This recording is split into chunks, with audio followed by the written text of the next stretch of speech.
Okay, we're gonna do this again.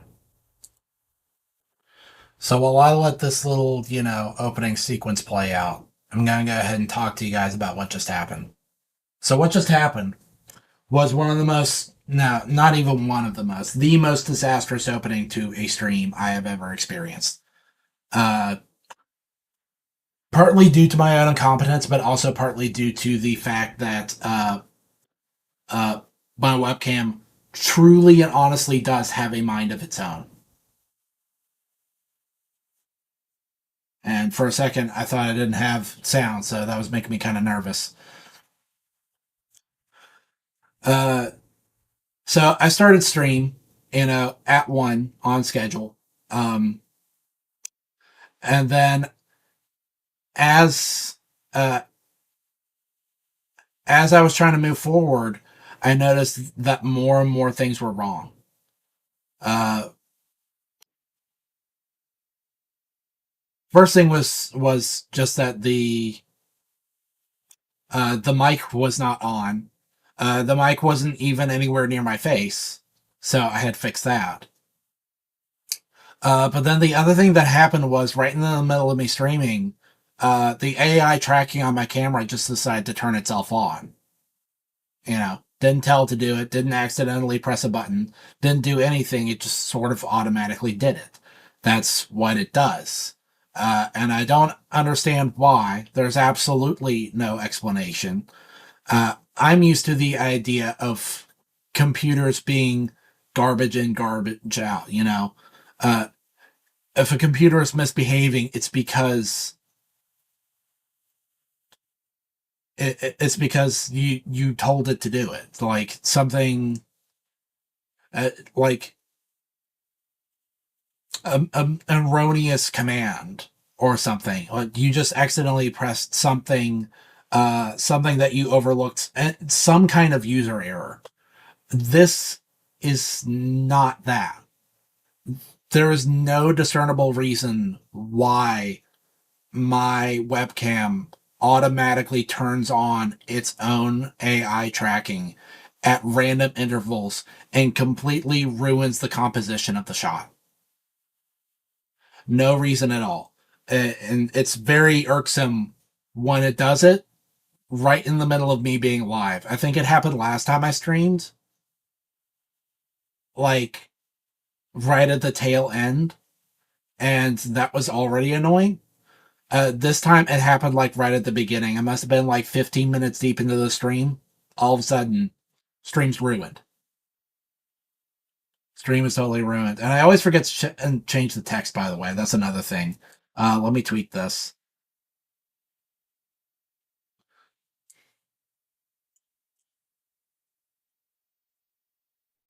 Now, K-pop, Demon Hunters, and then One Piece. And those are the only things on the docket for today. And I've already watched this opening bit, by the way, just while I was testing out my new setup. So I'm a little familiar with the setup. It's like it's singers that have some sort of like musical magical power that lets them fight demons and stuff. That's what I'm getting from that. But um so yeah, just before we press forward any further, I gotta talk about things, right? So uh this is a movie that I've been meaning to watch for a while, but I was nervous about doing it because sometimes Netflix doesn't play nice when people want to watch their stuff on stream, and uh, it's not entirely unfounded, right? You worked hard on something, you want to make sure people aren't just like pirating it, right? And I've said it before, and I'll say it again. The Cross Age Productions is not meant to be a substitute for just going out and supporting the original thing, right? If you want to watch this movie, go out and watch it. It's on Netflix right now, and it looks pretty good. You know, that's my first thoughts on it. I've only just started watching, but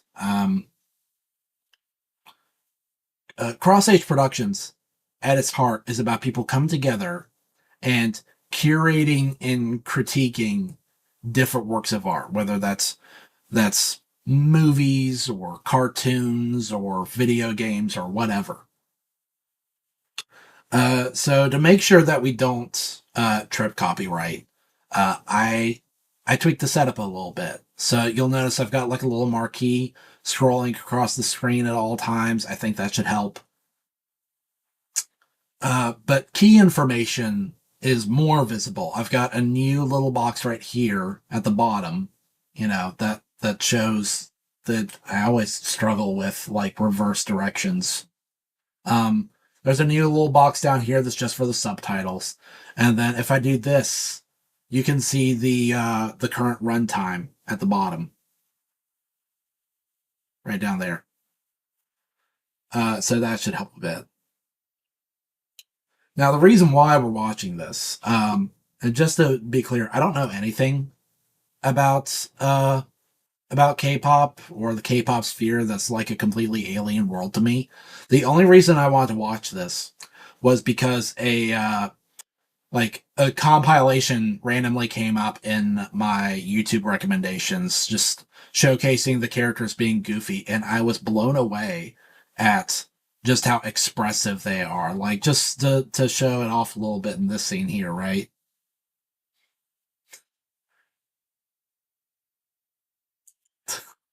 Like that right there. That's really good. I like that.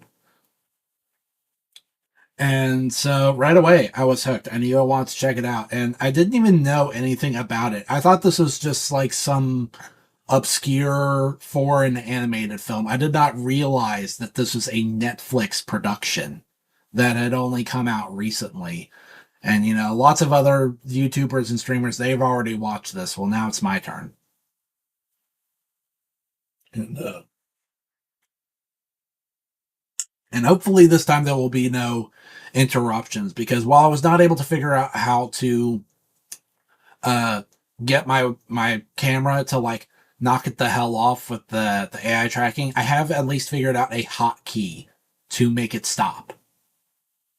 So that I won't have to like exit out. Because the thing is, the program that makes the camera go, you can't open it and run OBS at the same time. So I had to stop everything that I was doing and start the stream over again. Um, so now I've got a hotkey. Now I should be able to just turn it off whenever I want because like I was like fighting with the camera, like literally physically fighting with it. I was like reaching up and trying to tweak it, and it would just jerk itself back into whatever position it wanted to be in. But no more distractions. Let's just talk about the movie at hand, right? So, um, this is something that has impressed me. Is it seems like within the past 5 or 6 years, uh, I think what was it? Spider-Man Into the Spider-Verse came out in 2019, I want to say. Since then, I have seen computer animation pushed to new limits, not necessarily in terms of technology, but in terms of its artistic application.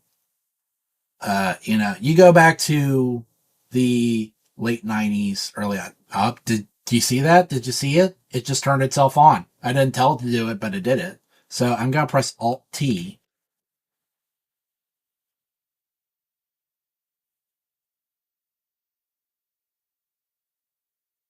and it's going to stop. Cool.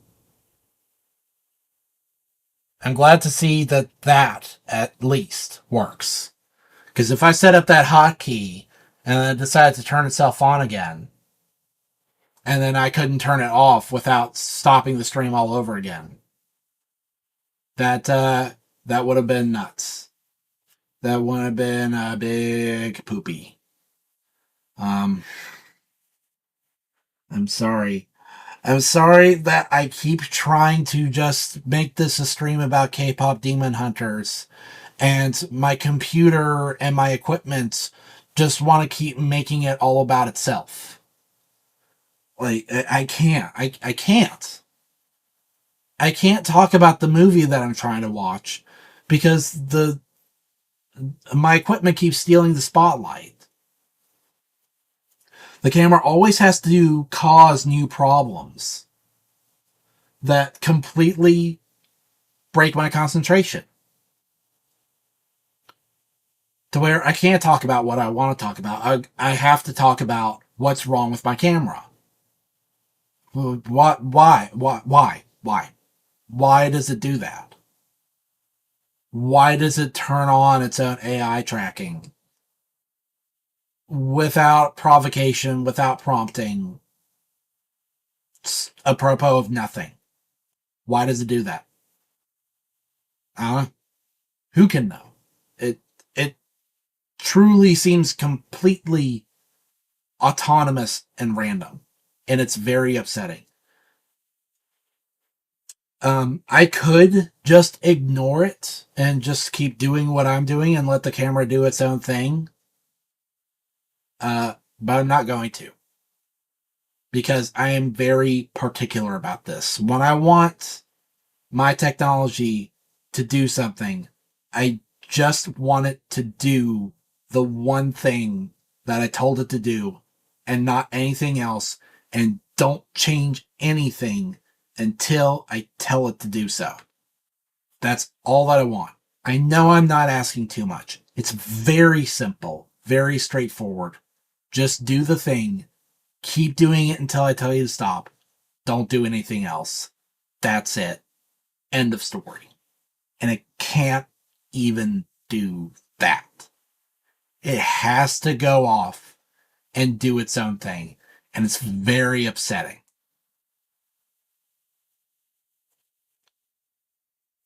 I am a very particular person. I want things a certain way. If there's not a certain way, the next thing I want to know is why. Why are they not a certain way? Why can't they be a certain way? Why do they got to be the way that my camera wants it to be?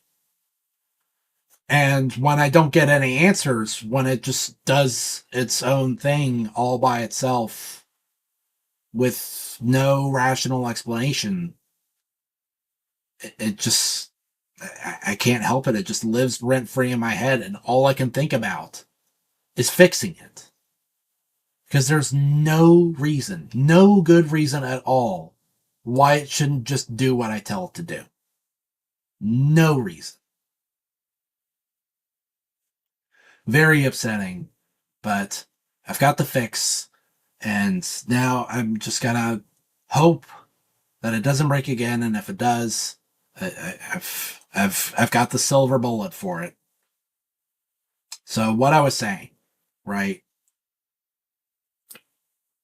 before I was so rudely interrupted, and will almost certainly be interrupted again when in another 5 to 15 minutes the AI tracking on my camera just decides to turn itself back on.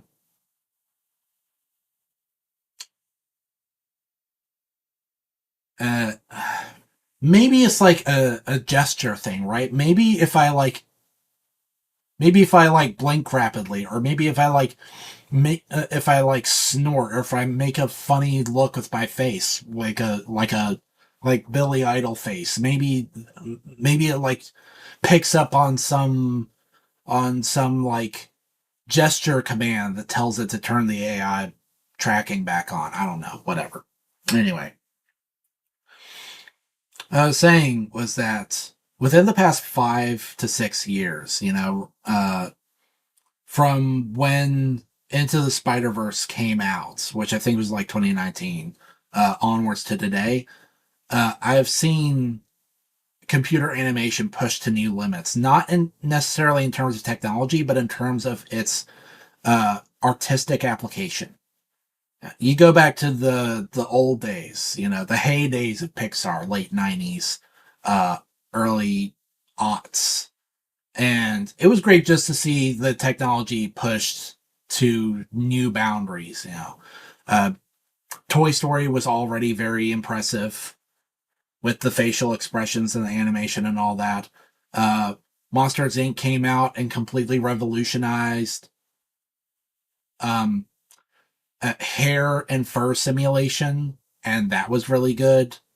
Uh, Finding Nemo was really good about simulating water and other fluids.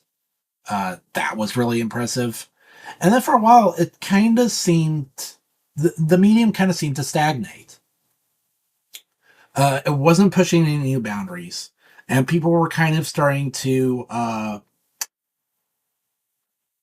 they were starting to lose their fascination. These computer animated, these computer animated movies, they didn't feel special anymore. But now we see that the saga's not over, that you can still do new things with the technology. It just comes down to how you use it. And so now, instead of like, instead of improving on the technology of simulation to try and make it more realistic, it's swinging the other way to where artists are figuring out how to make computer animation more stylized, to where it has some of the spirit of 2D animation. And I really, really like that because you see, just to go back to the movie, some really awesome expressions there and like characters freely morphing in really fun ways. Uh, Very funny, very cute. Absolutely digging.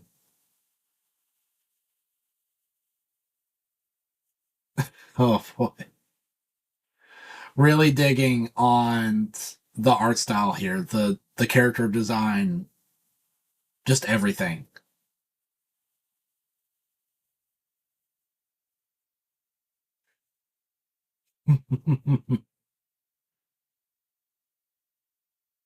Oh, that was good. I like that. I like how only one of them is into tattoos. Did you pick up on that? Hold on a sec. Go back.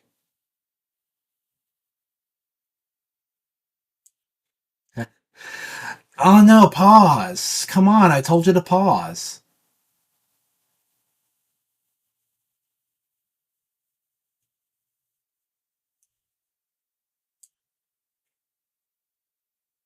I like that. I really like this right here where only one of them is into tattoos.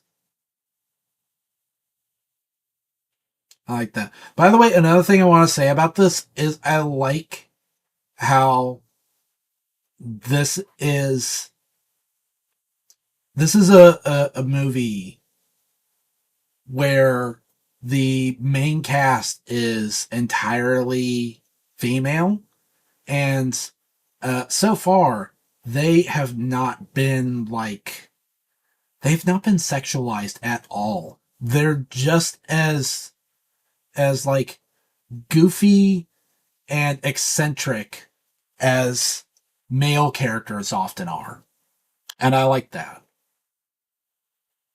I like the breaking of that stereotype where it just seems like a lot of times uh female characters can't be goofy. Not unless they look goofy, right? If they're like a nerd or a slob, then they're allowed to be goofy. But these are pretty women who are goofy. And that's a good thing. Goofy girls are cute. They're not diametrically opposed ideas.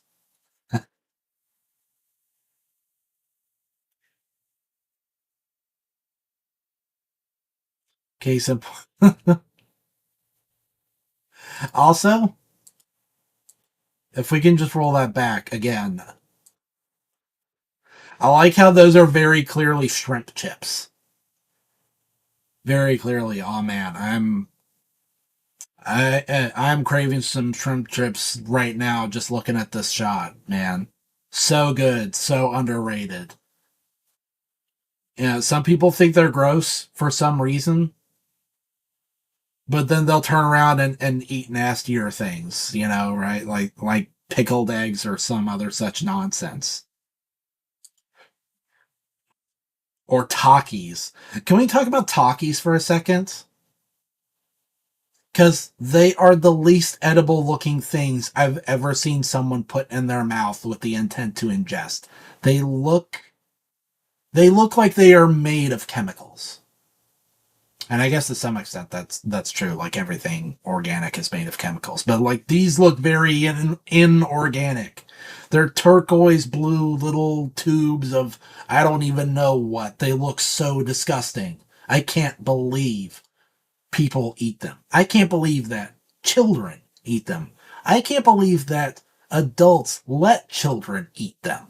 They look so nasty. They look like the most bad for you thing ever. And this is a guy who ingests like very unhealthy amounts of Mountain Dew, okay?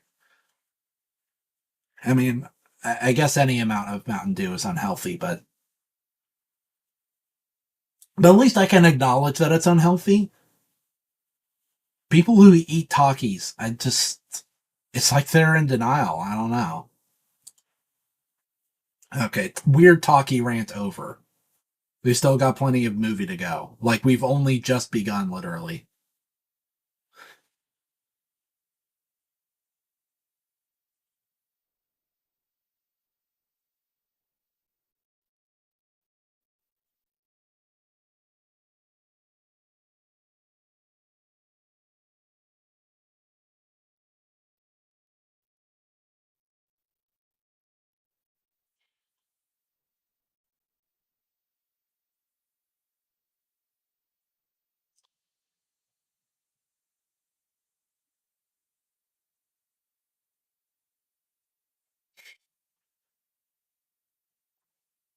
Yeah, they. I like the creature designs too. They're really cool, and the whole color palette too. Oh wow, it's a good thing that I do not play audio on my stream at all because this has got to be copyrighted just all to hell, right? Like this would get me put in YouTube jail right away.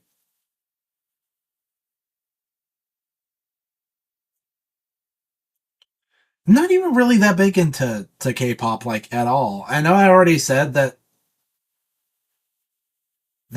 like I never got into it. I'm not even really trying to get into it. I'm pretty much just here for the animation. And it is really cool animation.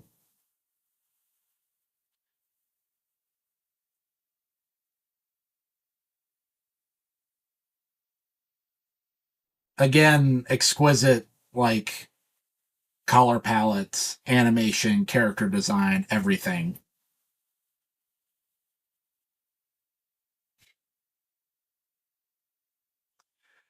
And then really charming characters.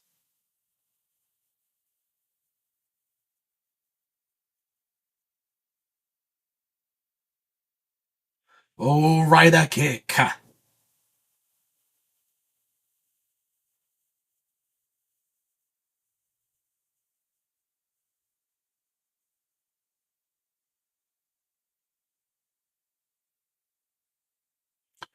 I will say that, like, this is definitely a less cringe soundtrack than the last Netflix thing I watched, which was, Devil May Cry.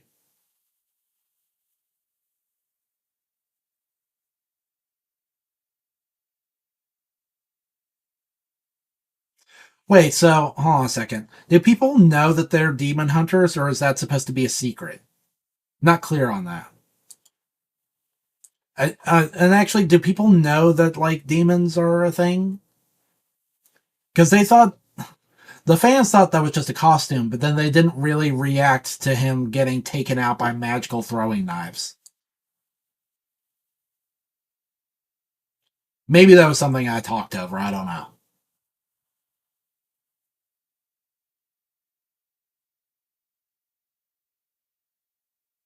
Man, her hair is long. I mean, that's probably not her real hair, but like, wow.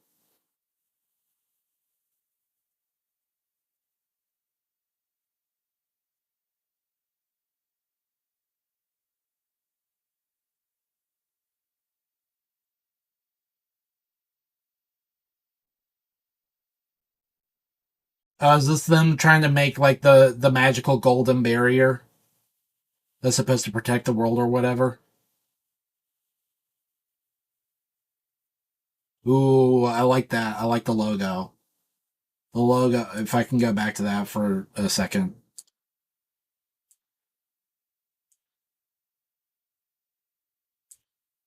that's really slick. I like that.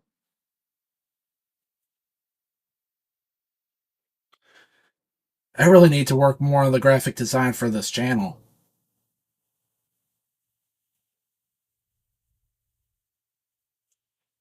But I gotta save up for like a digital drawing pad first. I prefer to get hands on, have more control over my projects. Not to e-bag. I just got to be more financially responsible, you know. Ooh, that's a smooth voice.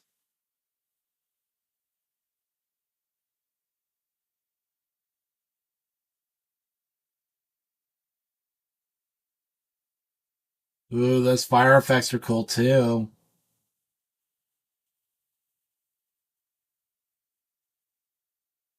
Yep, that's the thing. They're trying to make the golden. Let me try and pronounce this. Hanmun. That's gonna be like the ultimate, like that's the MacGuffin, basically. Man, so many. Are these all unique creature designs? They look great. The guy in the back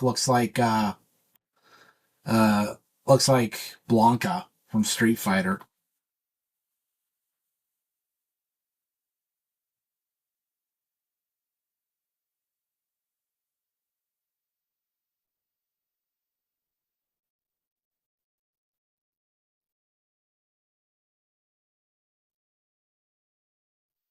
The atmosphere in this particular scene, I'm getting like Big Kubo and the Two Strings vibes.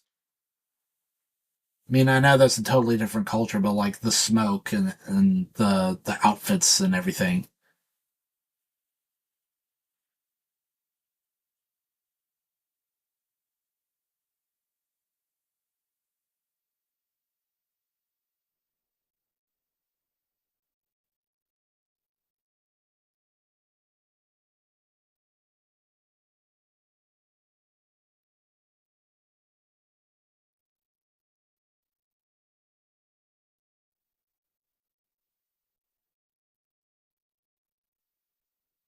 on their home turf.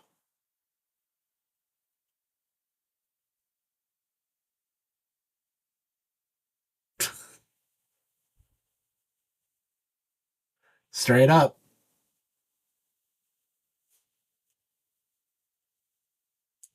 Wait, so is the demon in the flame or is the demon the flame itself? Is it like a Calcifer type creature?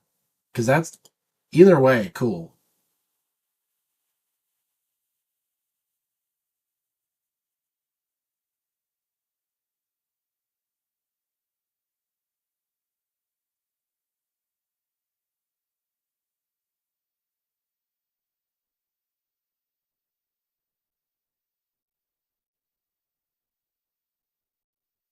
Oh boy.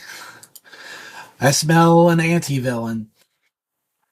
We're gonna find out that he isn't such a bad guy after all.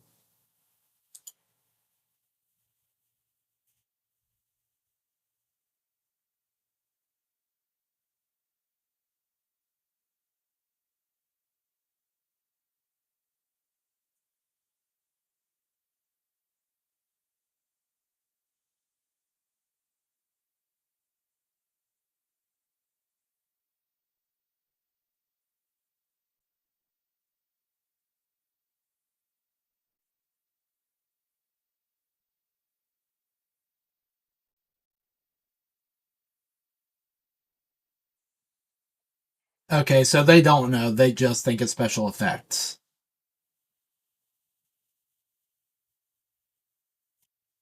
Hold on. Who else is in the running? I want to see that. I want to see if there are any like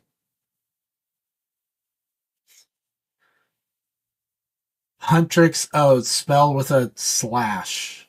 Okay. twice. FF4L. I'm trying to see if there are any like Easter eggs here. I'm not picking up on them. Hyper, Venom Nom, Cypher.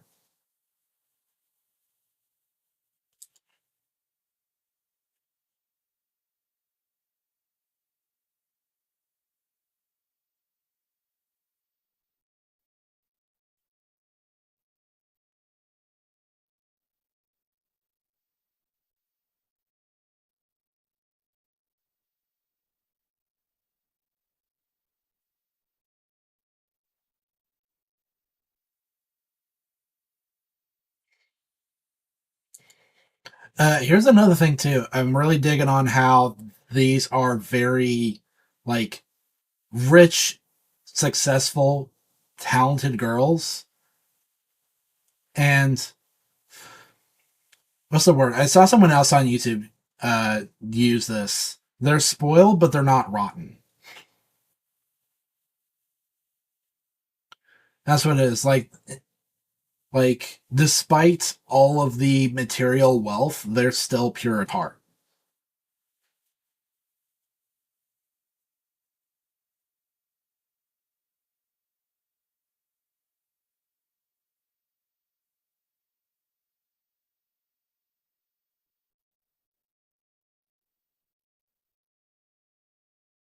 Of course, and I'm sorry to bring like the agonizing sting of reality to the situation, but as I understand it, being a K-pop star or being in a K-pop band is actually a tortuous. Is that even a word?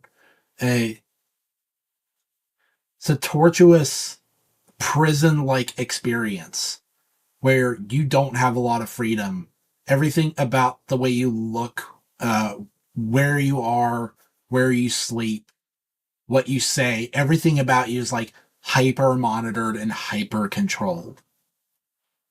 So, I don't know, just as like a counterpoint to, media that might try to glorify the K-pop lifestyle, it really ain't that good.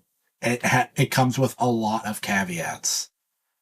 It's as close as you'll get, really, to literally selling your soul for fame and fortune because you're not in control of your life anymore. That's what I heard anyway.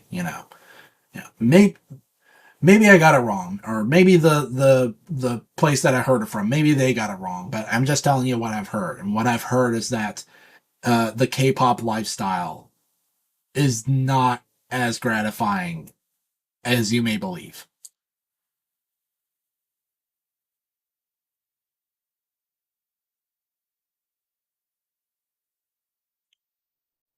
This is their wardrobe, but I was thinking it was like the laser hallway from Resident Evil, where it was gonna start chopping people to bits. Oh man, the crazy costumes just make me want to. They make me want to be a VTuber even more. I really got to work on that at some point. Yeah, this right here, this is me after stream, right? When I'm ready to crash, this is me.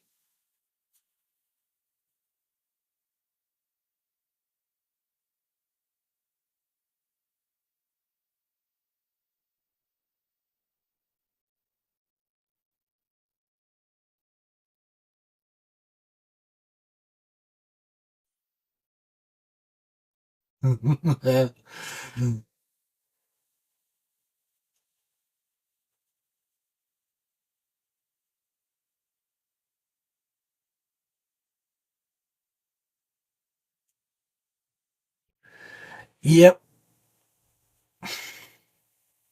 I mean, this was self-inflicted, but yeah, K-pop stars, they don't have a lot of downtime.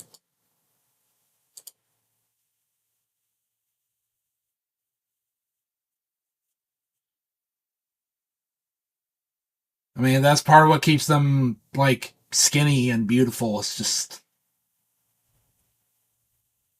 constantly moving and then hiding the tiredness with makeup.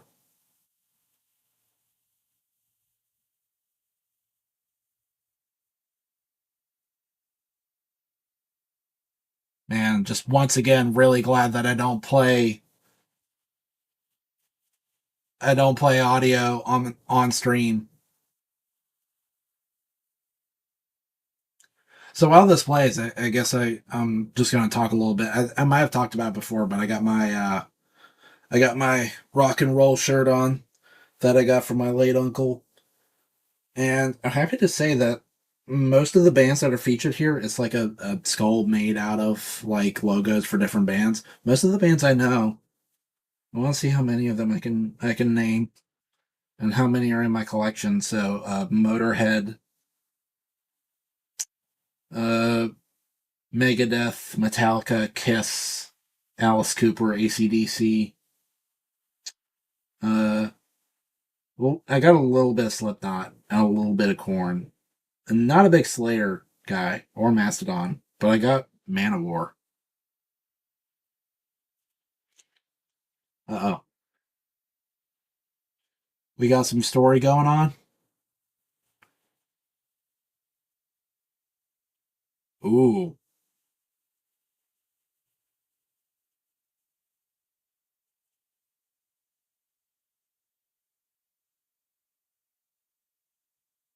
uh oh,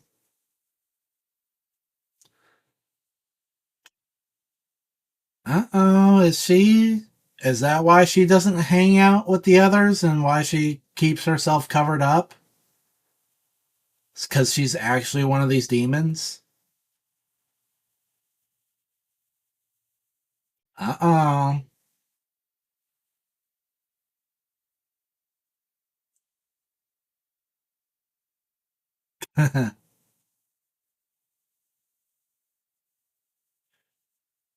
Uh oh.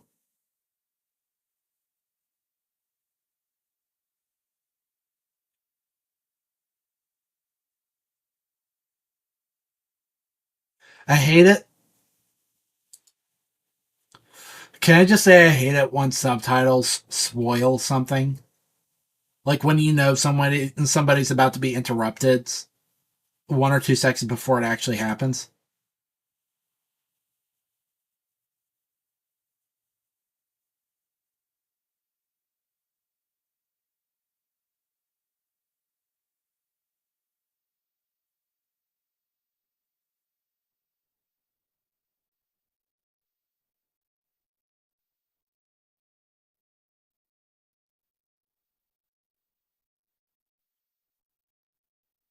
Uh oh.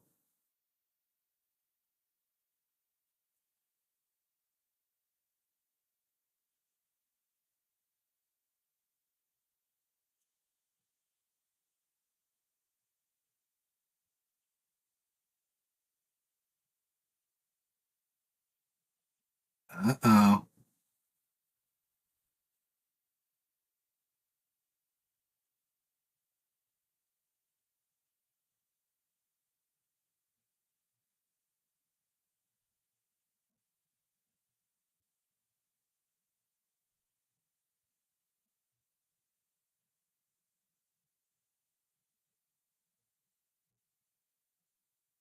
Oh, so they've been growing.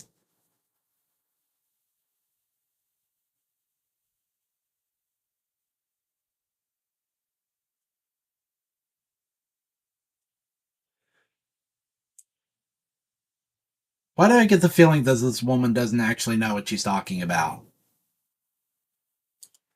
And she's luring her into doing something very self destructive. I forgot to pull up Twitch chat again. Zoe. Hi, Zoe. Hey, thanks for joining us. Man, I almost missed that. I gotta get better at reading chat. Hey, how you doing? We're just uh about 18 minutes deep into K-pop Demon Hunters. We had a bit of a false start. We had some technical issues, but I'm enjoying it so far. Really digging on the animation, the character design.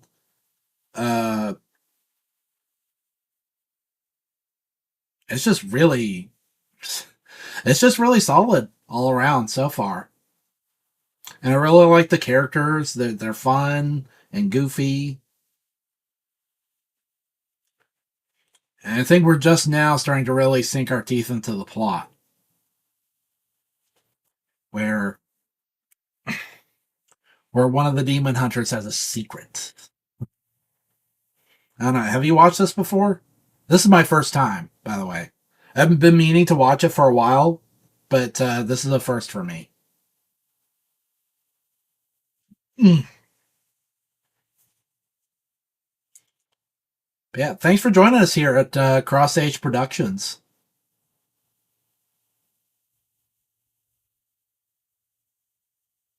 Yeah, she doesn't want to show, so she doesn't go into the bathhouse with them either.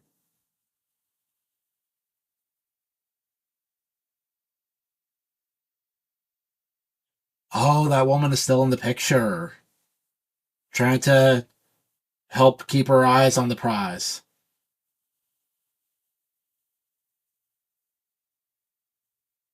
Oh man, that's so cool looking. I'm a sucker for like I'm a sucker for neon cityscapes. Oh, you seen them like 10 times? All right, that I consider that a glowing recommendation then.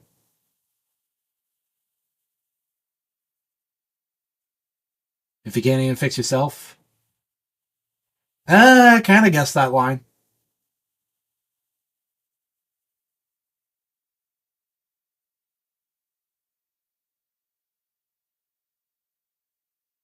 Uh-oh.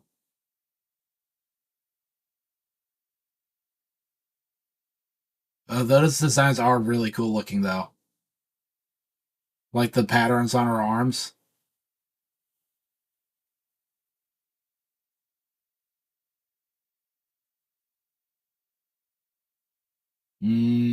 Tense.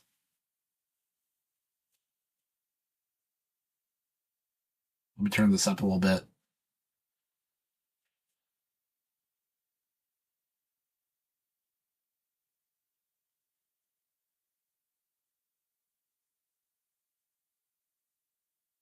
I like the cute little phone case with the little ears on it.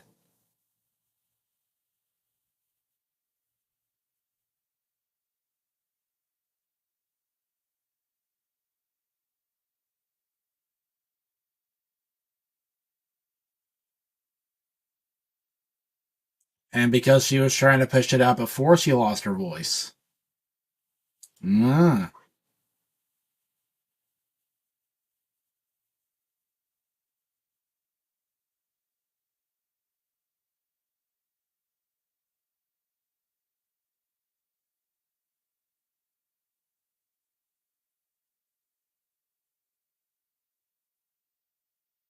Mm. I think I'm starting to pick up on the themes of this movie.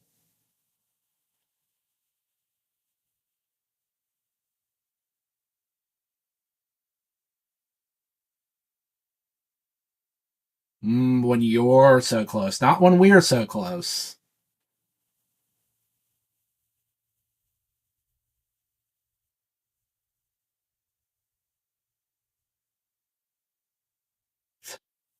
I'm sorry to say this, but I already see where this is going. Like, they're not going to make any progress until the truth is revealed.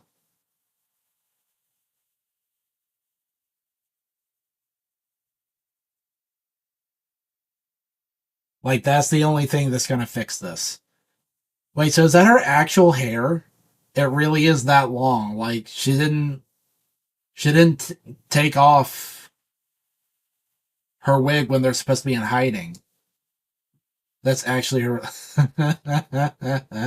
uh, uh,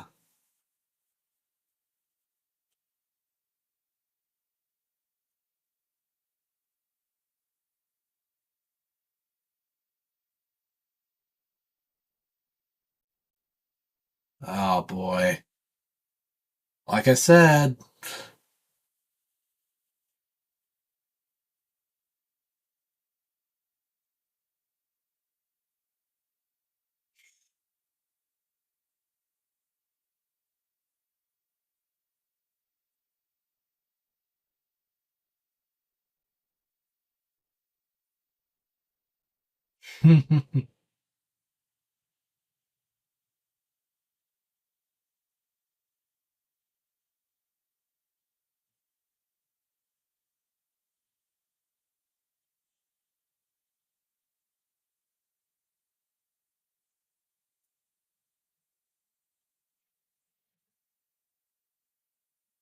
Mm.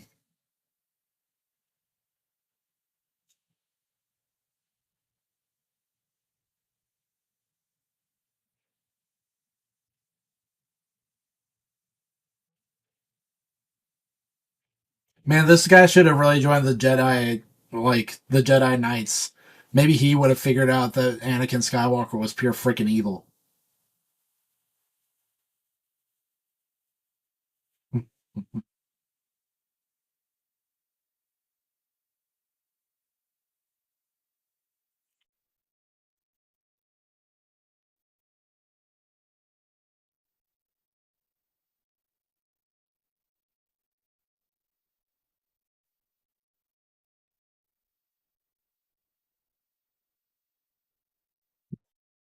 Okay.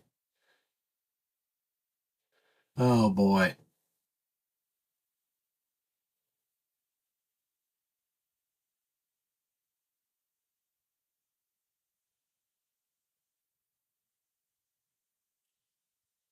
See, this is why you should have wigs.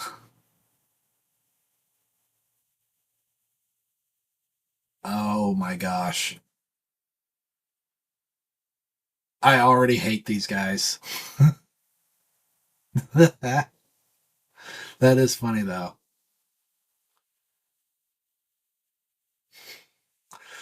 Oh man, this animation is so good.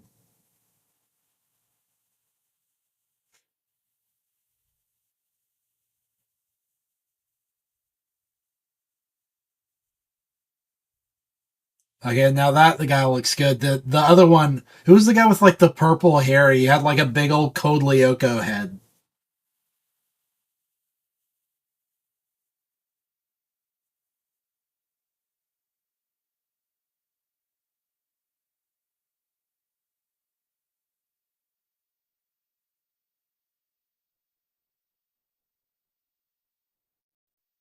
Of course, he's pure evil. So, oh, he's not pure evil. We got that little like clip of regret or whatever that is that I'm sure we're gonna find out about in the third act.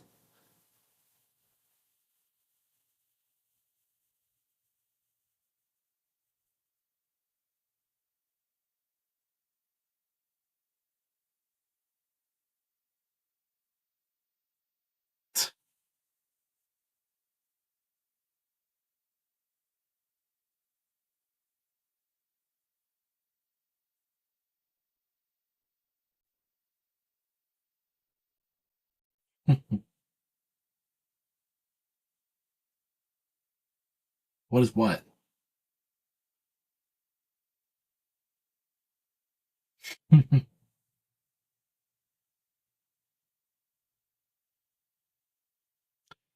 Oh my gosh, is there about to be a flash mob here?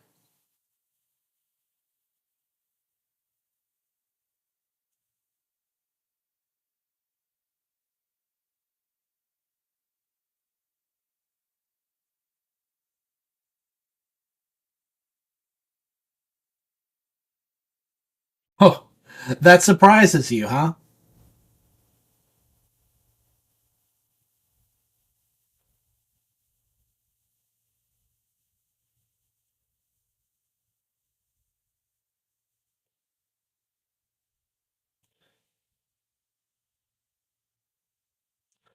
That guy with the no eyes and the giant cranium, I bet he pulls his hair up and he looks super freaky.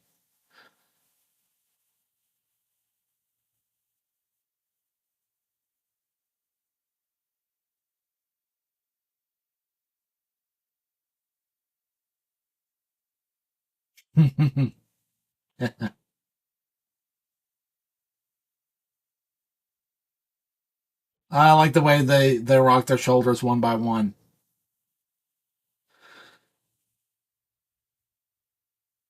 Ah, they pick up on it right away.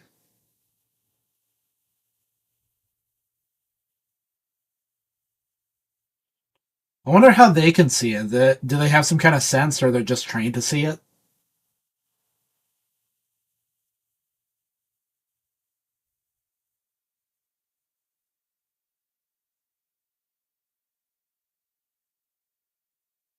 Yeah, because it's not like the whole point of demons is that they gain your trust only to betray it.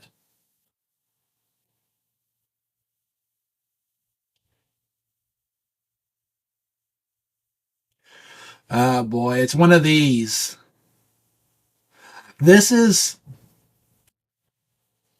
you know what this is? This is Justice League Unlimited, where Lex Luthor starts being really nice to everybody to prey on Superman's paranoia, and so he starts crashing out in public, and like the public opinion totally reverses. This is absolutely what this is going to be because we're already seeing Huntrix looking bad in front of everybody.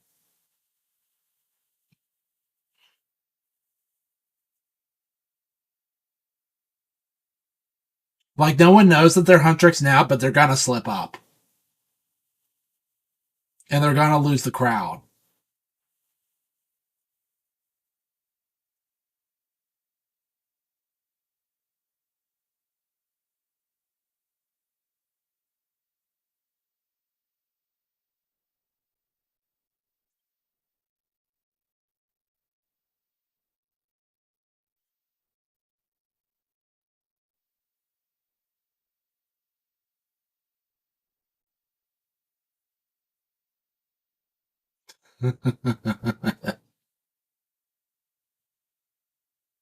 Oh, this looks super cool.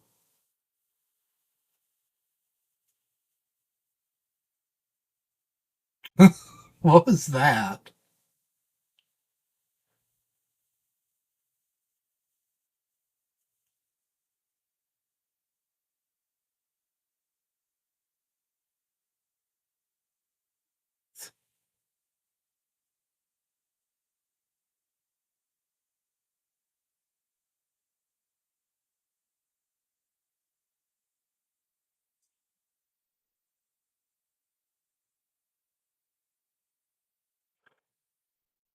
Oh, put me on this show. I would dominate.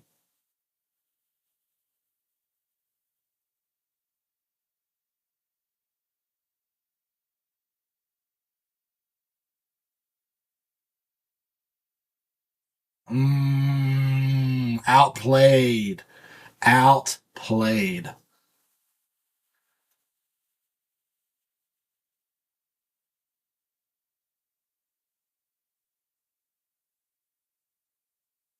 Oh, these guys are good.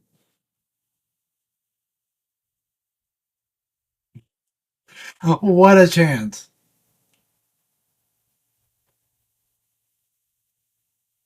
Mm. I've absolutely been there.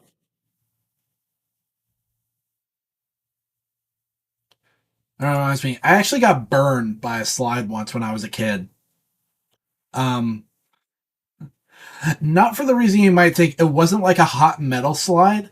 It was a plastic slide that had built up so much static electricity on it that when I went down, it just like seared like a little burn into my arm. It was horrible.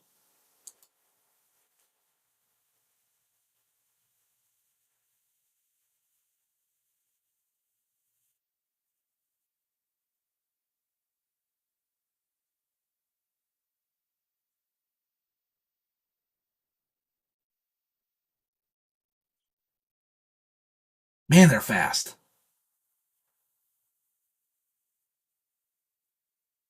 They really do move like a bat out of hell. All their weapons look so cool.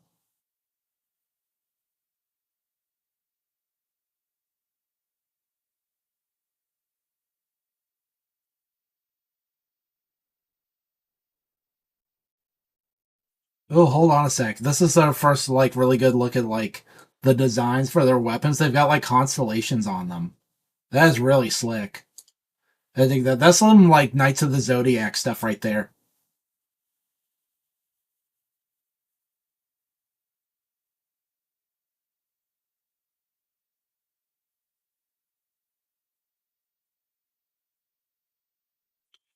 I love the lime green lighting in this area too.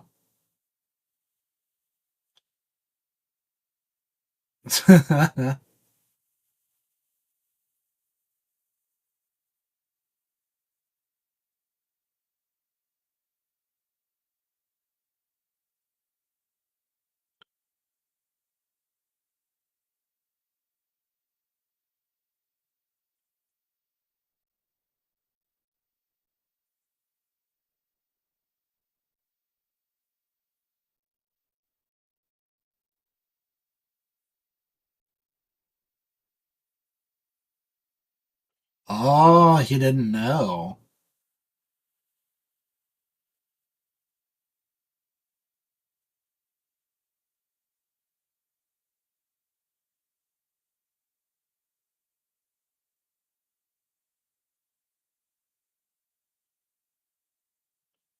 Oh boy, what is this?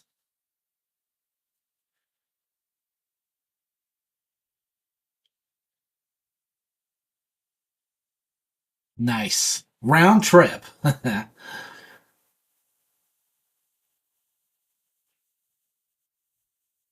Oh, there's some solid storyboarding going on here. Really sick keyframes.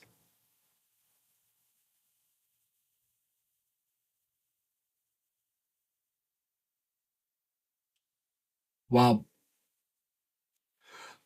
bona fide Sigma male chasing these beautiful women out.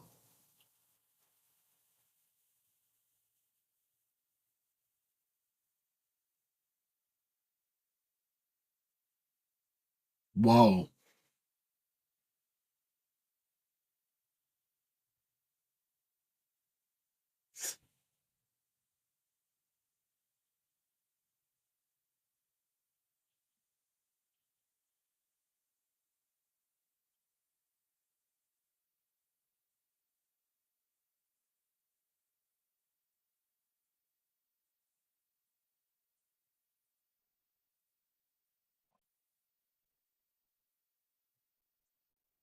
Man, that guy has a. Can I just comment on that? This guy has a thick ass neck. He's got like a Zorro neck.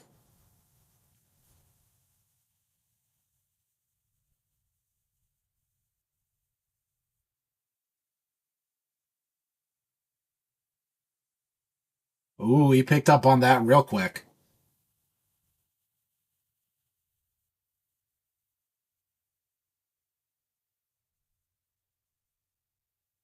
Meanwhile, back at Avengers Tower. Ooh, pink equals bad.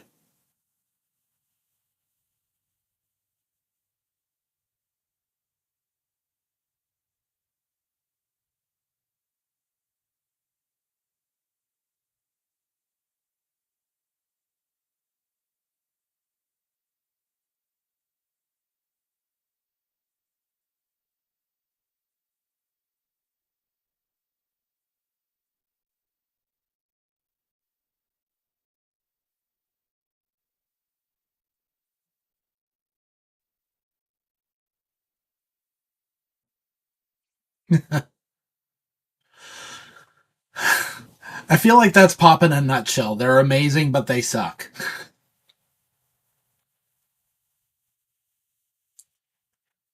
All fundamentals, no X factor.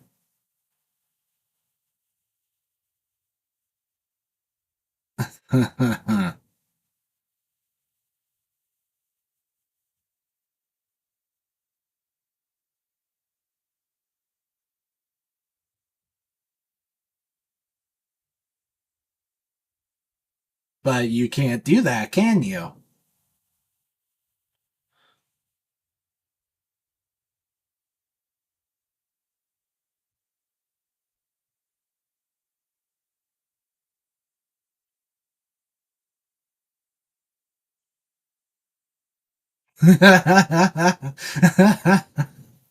That's so good. Oh my gosh. This movie has the best facial expressions I've ever seen in any CG animation ever. Straight up.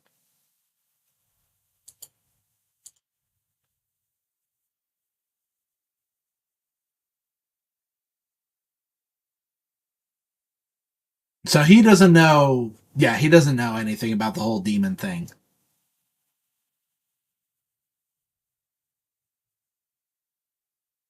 Yeah, you BS him, you get BS right back. Like he knows. Okay, that guy absolutely knows.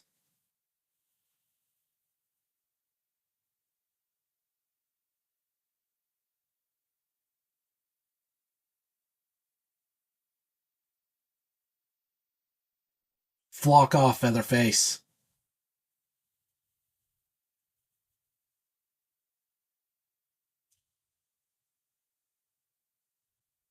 Ooh, that's eerie, but it's also kind of cute.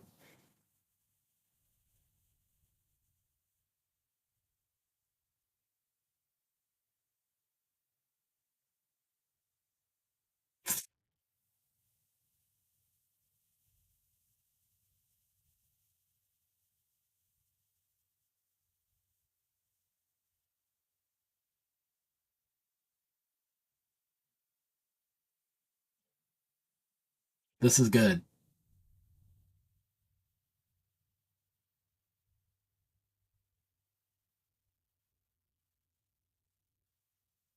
So are these demon animals going to be cool with her because she's part demon? Oh boy. Oh boy, what is this?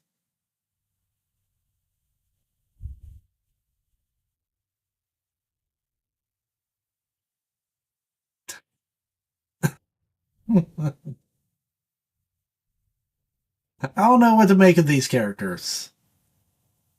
They're cute and goofy, but they're also kind of sinister.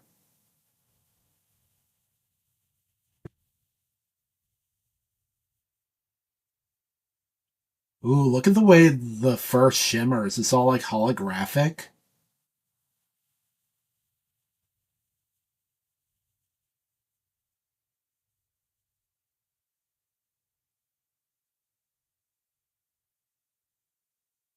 Don't think you're gonna sneak up on him, do you?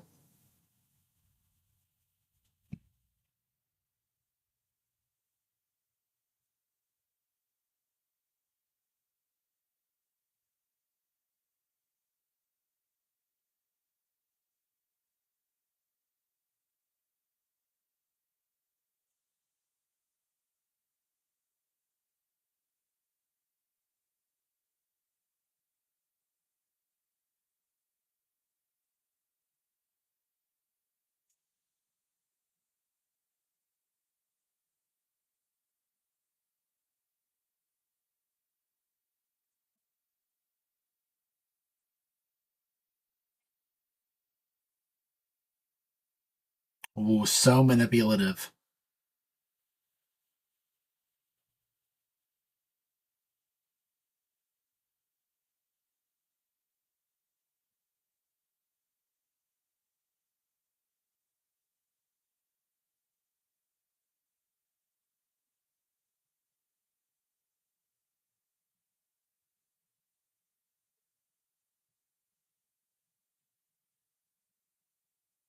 Huh.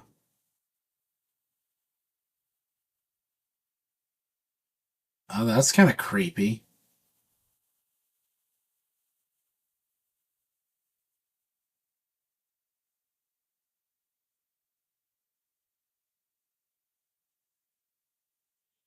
Huh.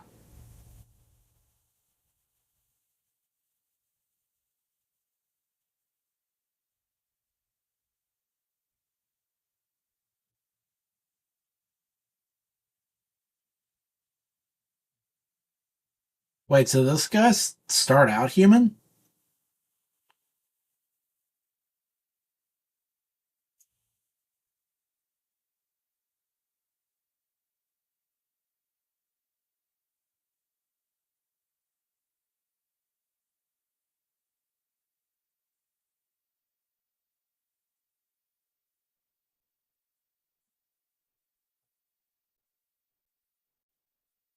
Wait, hold on a second. Dang. And he was having flashbacks to this when it was just him in the demon world. So we're led to believe that this story is true.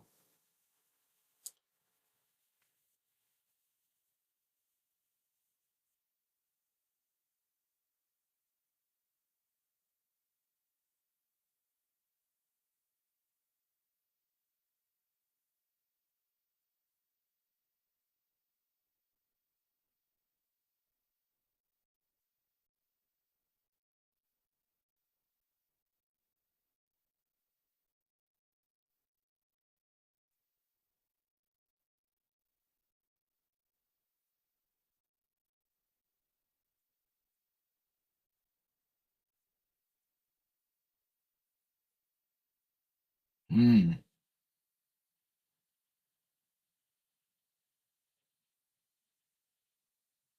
So manipulative.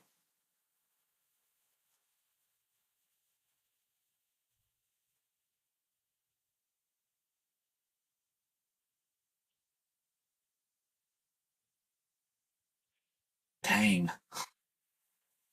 This guy's good.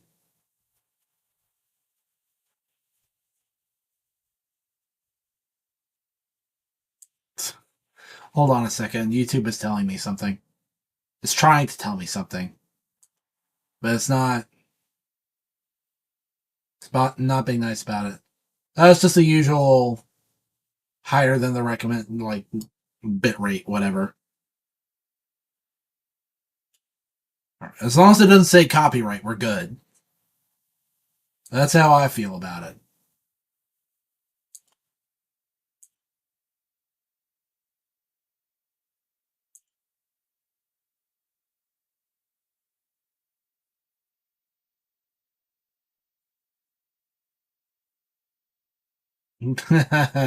No, I gotta see that.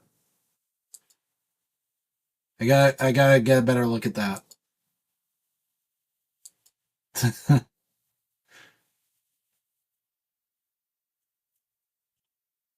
You're not so hot, they are hot.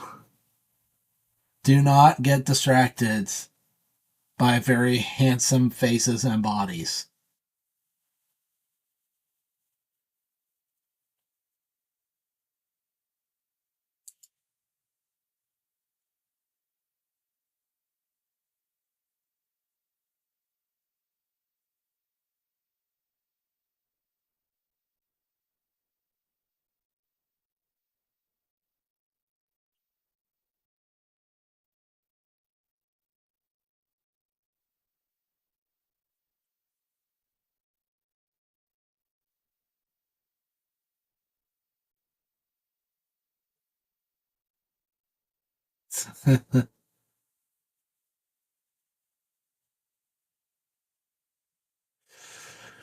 No, man, it's gotta come out.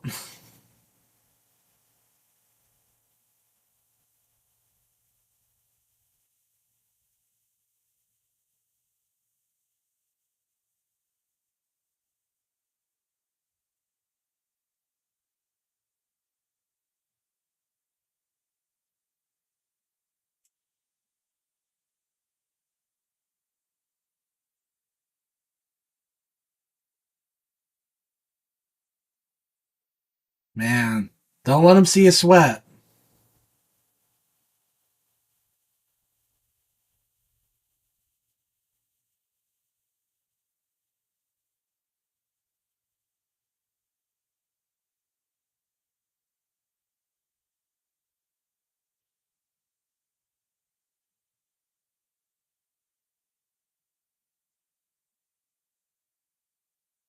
Oh boy.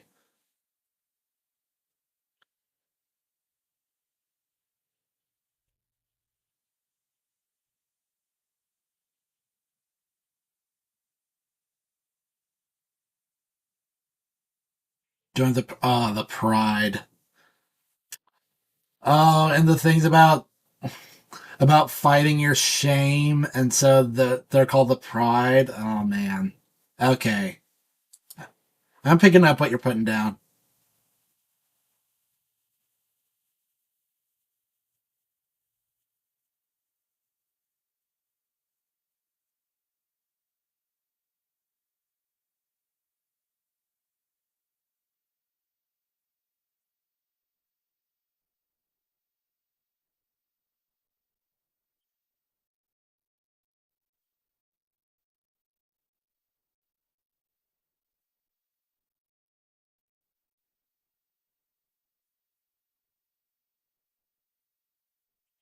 Mm.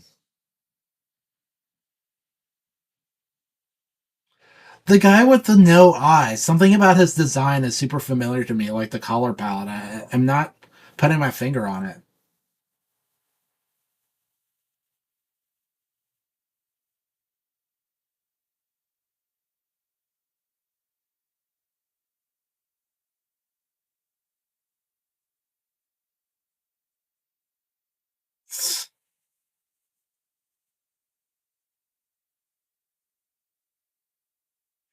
Oh boy.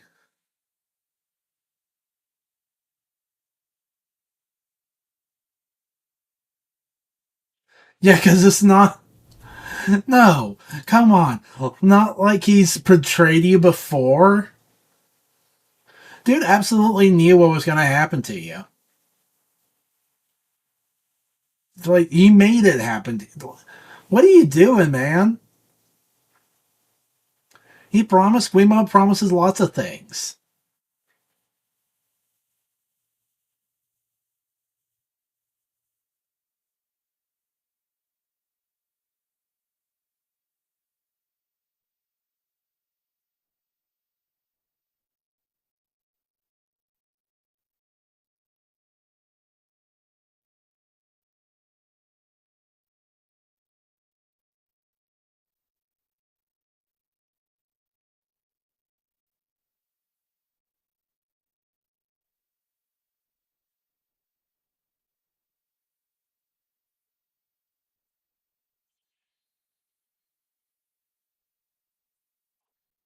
Man. Mmm.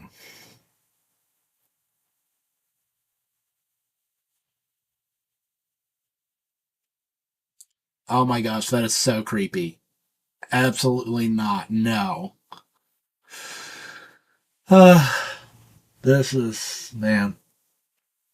You know, there's this new trend where Hollywood acts like they hate villains, right? Like they don't like the idea of the straightforward, evil, irredeemable villain anymore. Even worse, they're not even into the like sympathetic villain that can be redeemed. It's like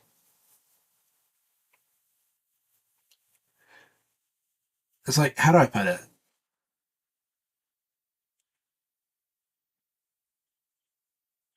It's like they have to be mixed up from the start. Like they're just misguided and they're like super sympathetic. And I feel like a lot of times that doesn't work. Well, I say a lot of times. The example I'm thinking about specifically is the villain from Toy Story 4, where they're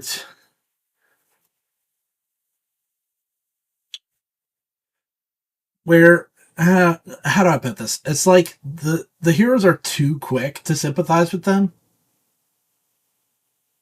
and it feels like the bad things that they do are too quickly swept under the rug. All right, and they're doing the same thing here, but I don't know. Somehow it's just clicking a lot better. I guess just because it's a more interesting character. I remember the villain from Story 4 from Toy Story 4 just being like I don't know, they just seemed like a dick that was written to be sympathetic without actually coming across as sympathetic. But this it's hard to tell sometimes. Like sometimes I feel like I've read this movie like a book, and other times it keeps me guessing.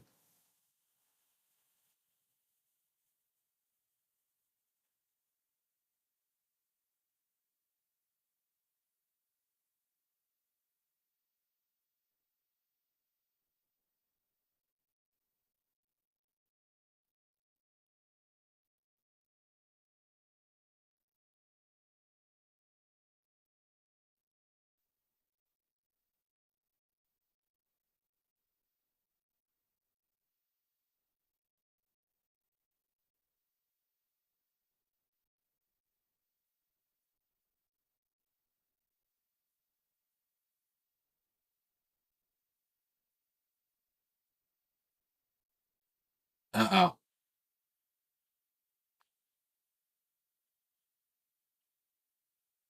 Mm, never turn your back on your opponent.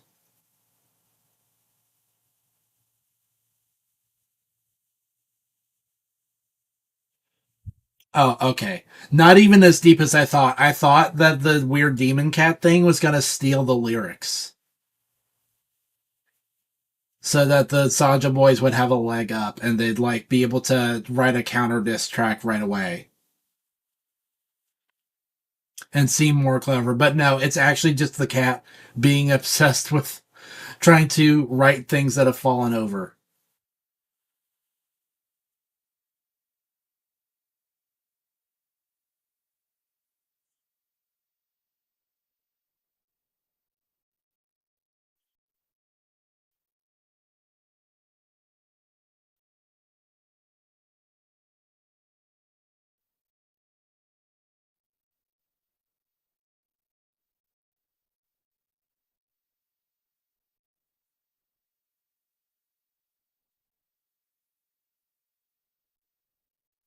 It's almost like we're saving it for the second act for the falling action where everything's at its lowest point.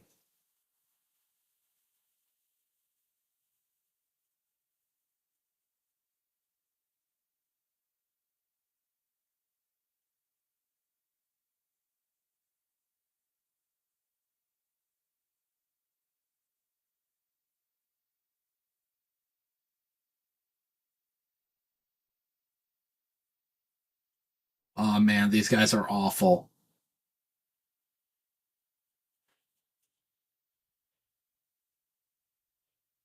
Every member of the Saja Boys that's not what was his name? Jumi? They're awful.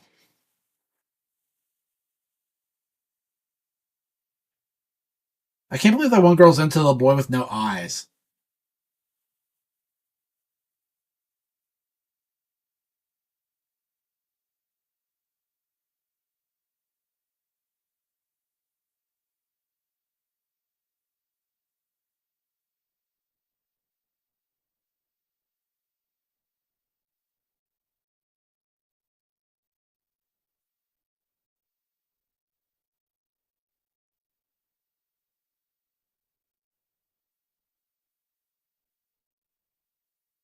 Mm.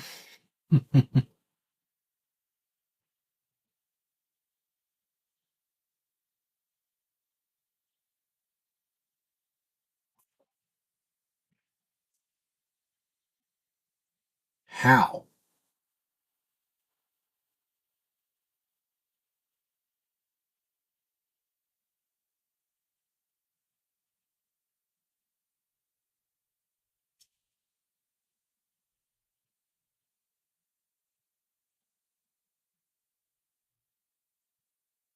Is that how it works?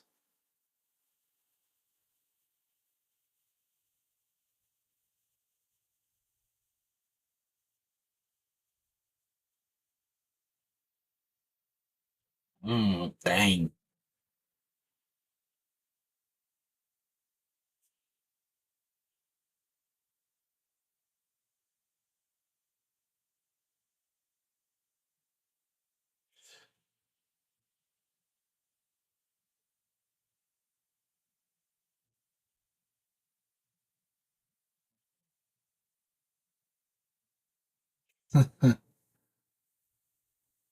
Man, I love the humor in this movie. It's actually really good. It's been too long since I've found a movie that actually makes me laugh.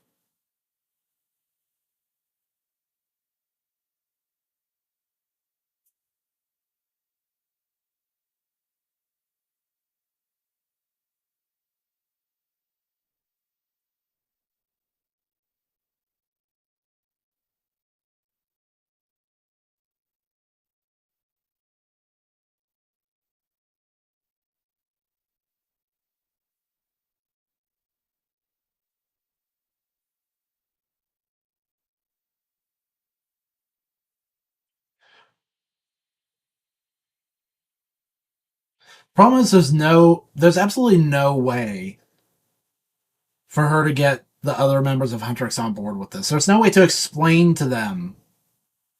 They'll just think that she's being tricked.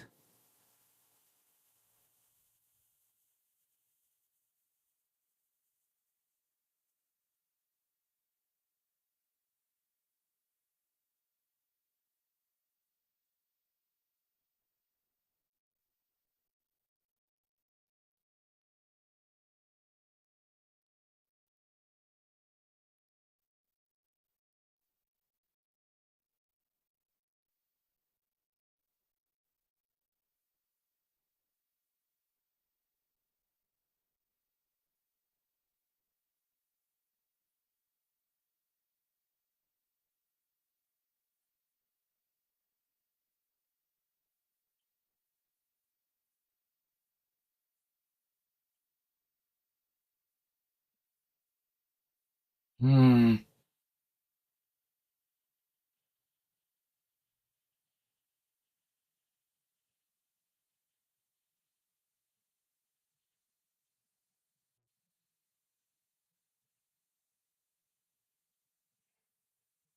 Man.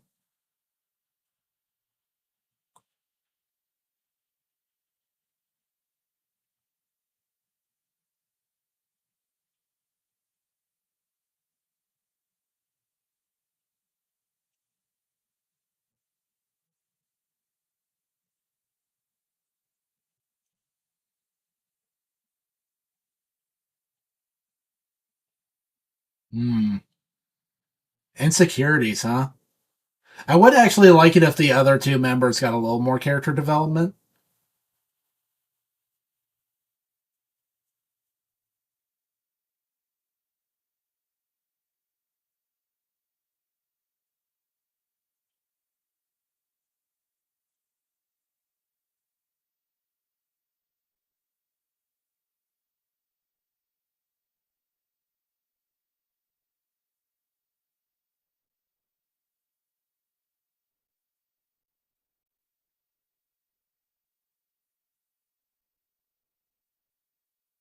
Ah, no, man. Nah, she cooked.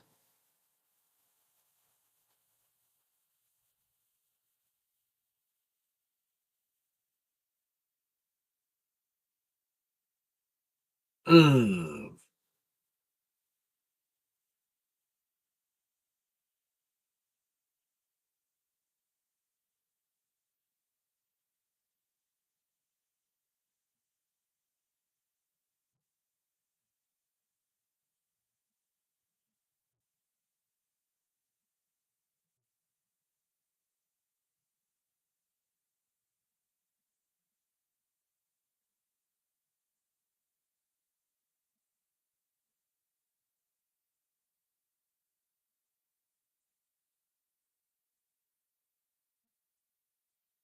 Feel like if I can just take a guess right now, I feel like the solution is for her to like is for her to just accept this demon half of her.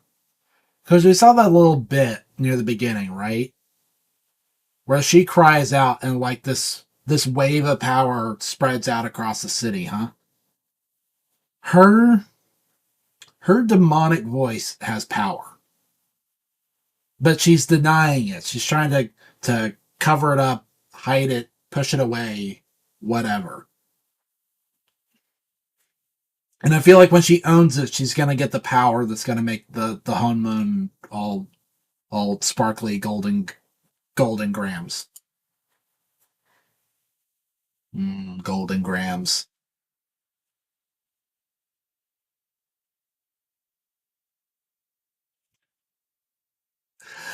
Hold on a sec. I want to think about this for a second. It's a guy with long black hair, and his good pals are a cat and a bird. Does this guy remind anyone of V from Devil May Cry 5? I don't know, just saying.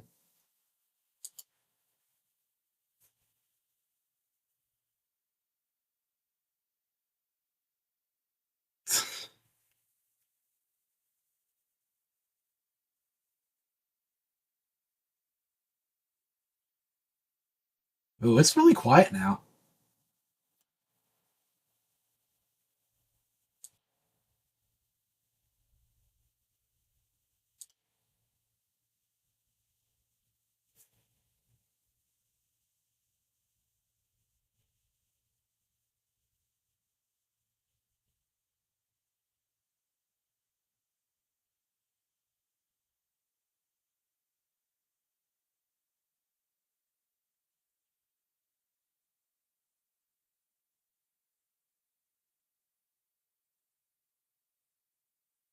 Oh boy, here we go again.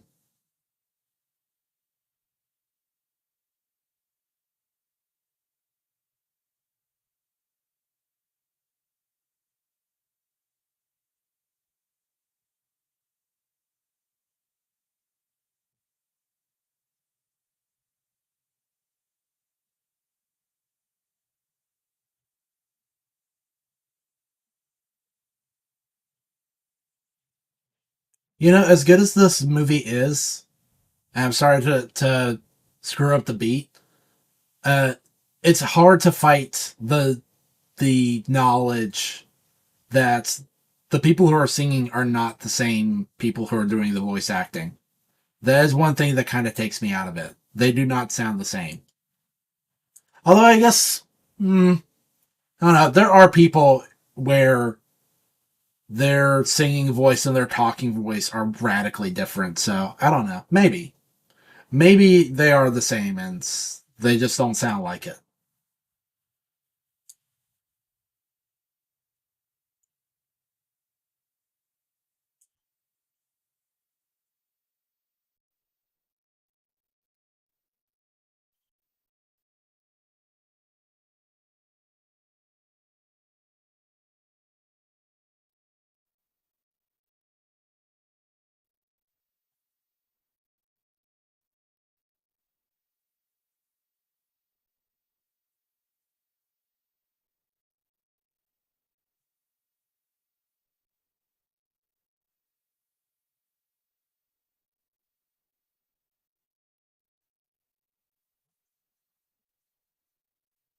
Mm. Okay, that line hit a little too close to home. It's been a rough couple of years here at the production house.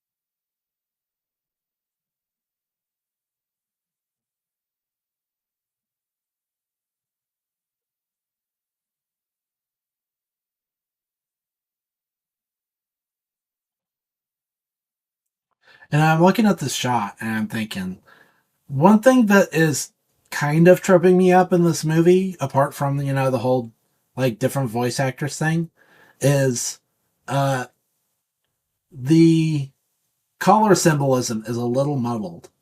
Where sometimes pink is bad, but other times pink seems like it's good. And it's just hard to tell what they're going for sometimes.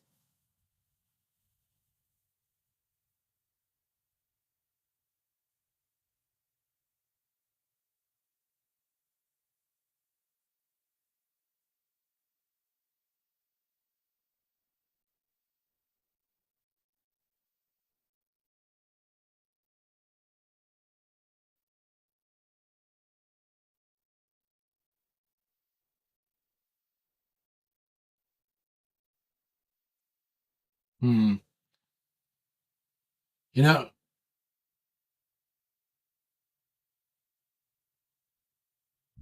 I was thinking that the girls were going to walk on this right here.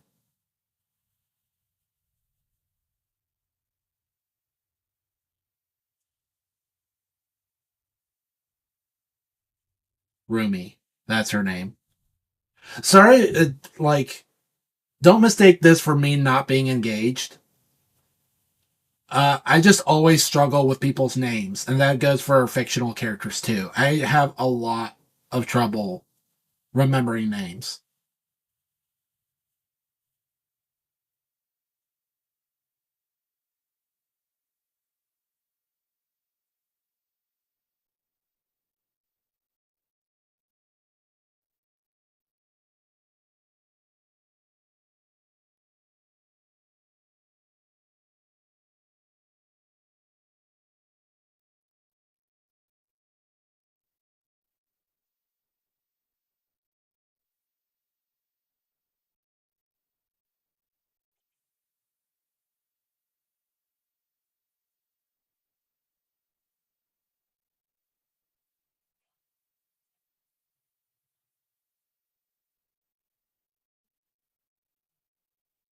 Mmm.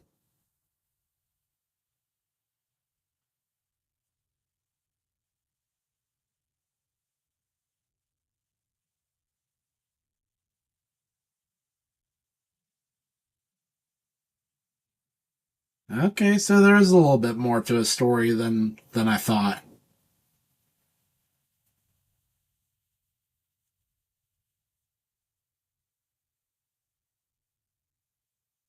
We need to talk more to that character, I think, because she's part of the problem.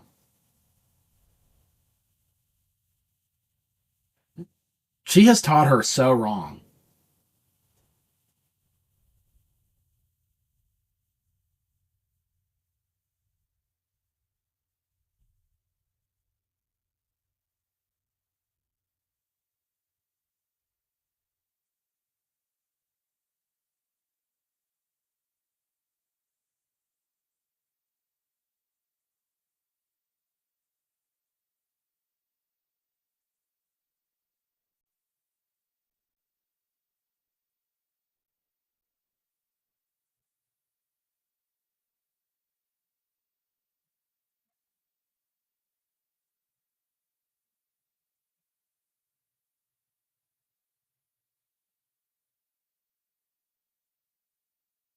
Mm.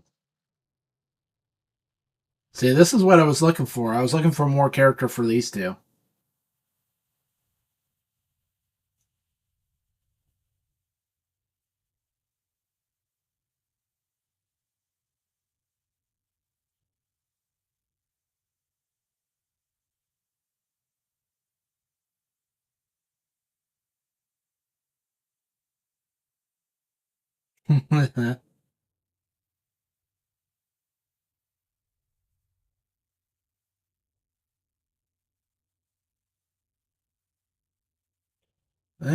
Still not telling them the whole thing. I don't know.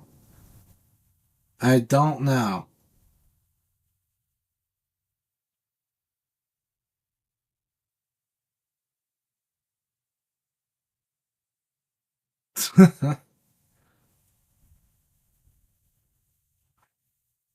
Oh my gosh, it's the moon wakes up. That's the real crossover right there.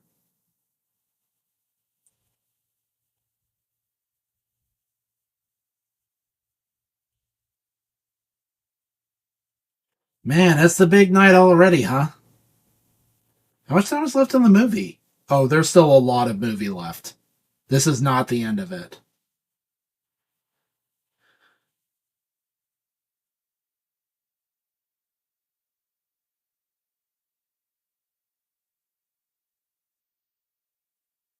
Something is gonna go so horribly wrong.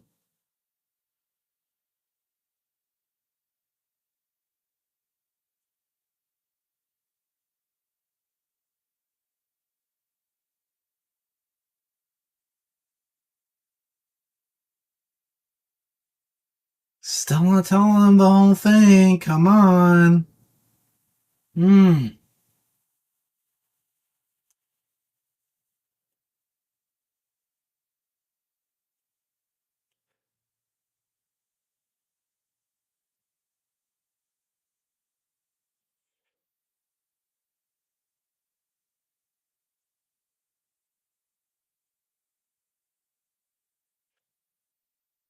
How is this gonna go wrong? Because there's no way. Not until the truth comes out. Mm-mm.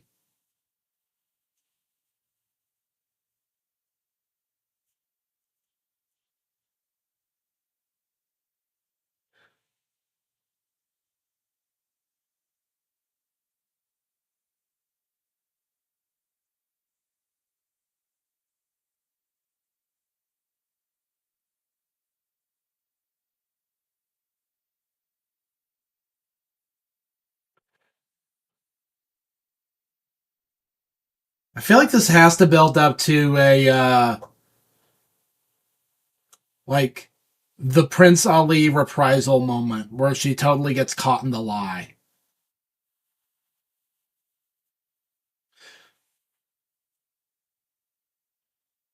Mm,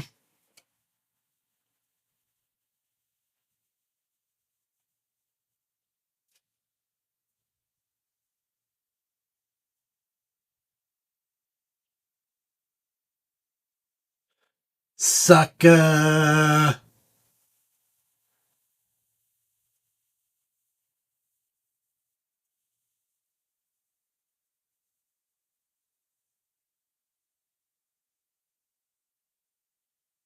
Uh oh.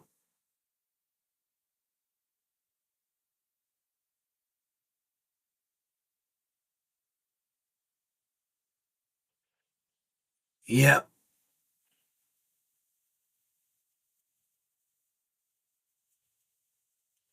Oh no.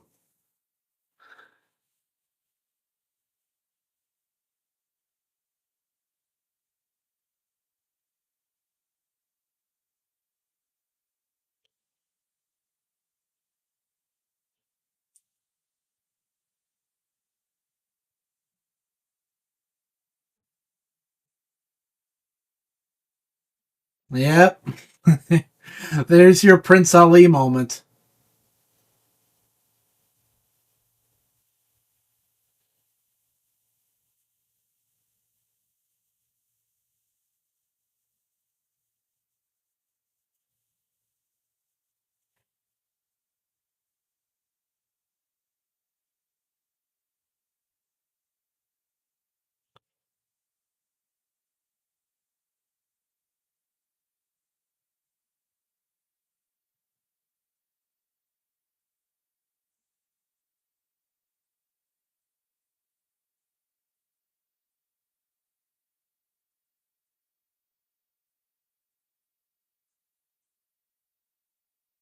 Mm.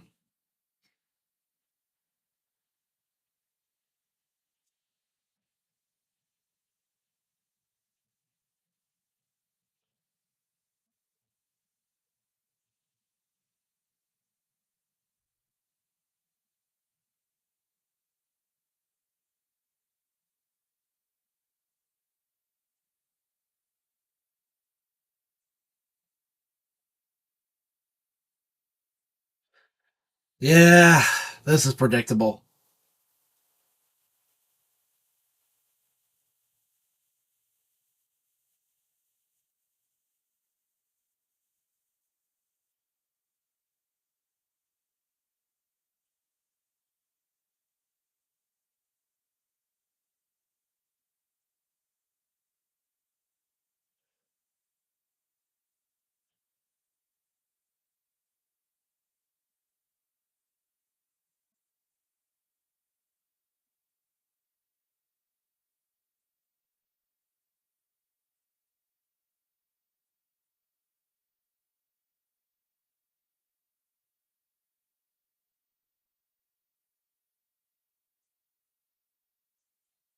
I guess the only question now is how are they going to patch this up?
Mm, her eyes are changing.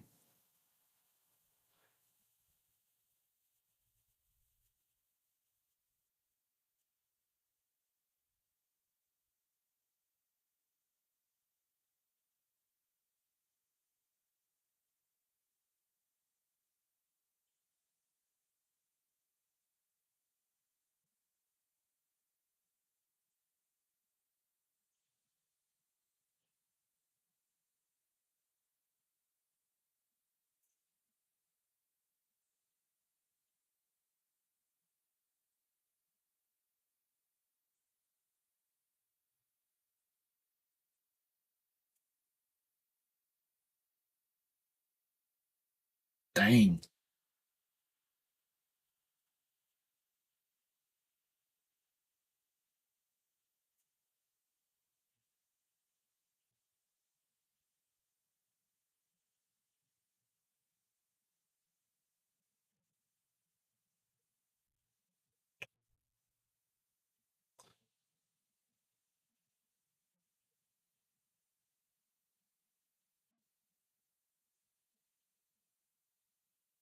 Dang.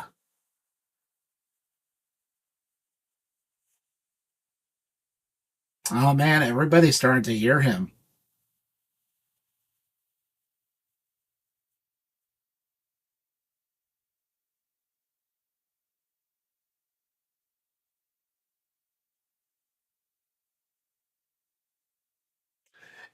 And the voice in their head sounds like themselves, so it's more convincing. Yo, that's really twisted.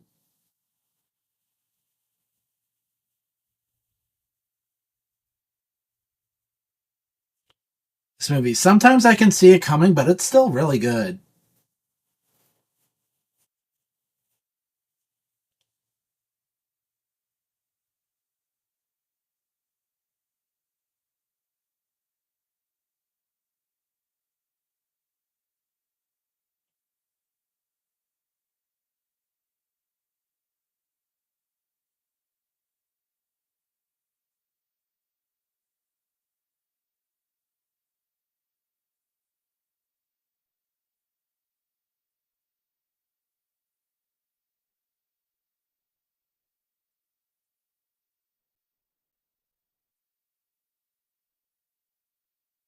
Mm.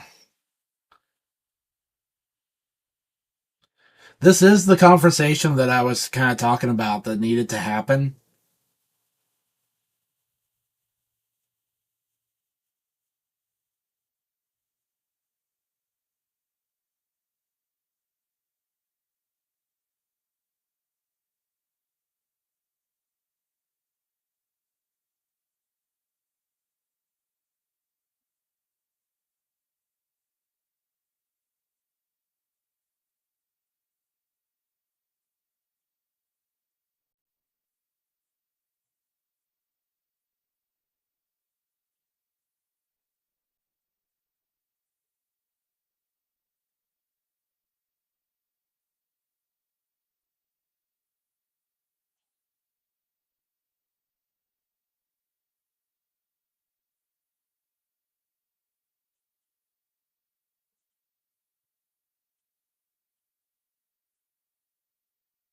Mm.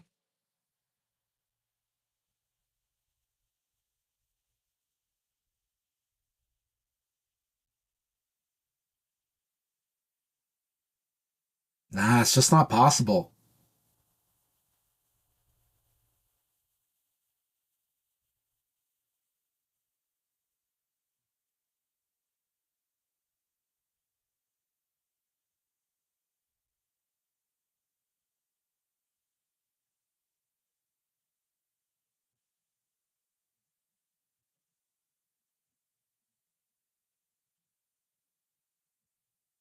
And he's gonna have to do it too. He's gonna have to get his pride back. Like forgetting it is not the way. He's gonna remember and he's gonna live with it the right way.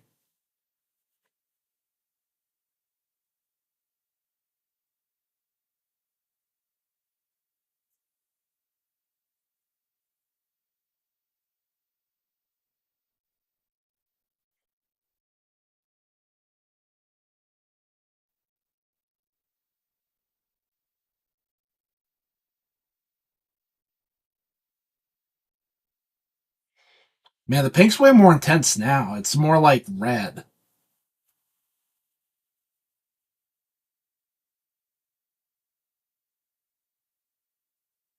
I think maybe that's what they were going for is the different tints of pink represent good and evil. When it was more like soft and like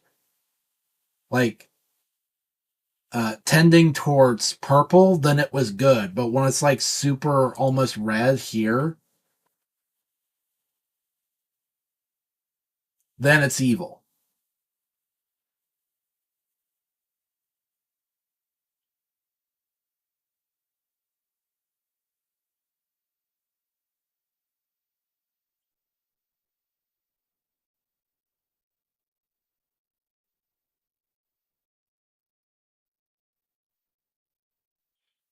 Man, this song is super creepy.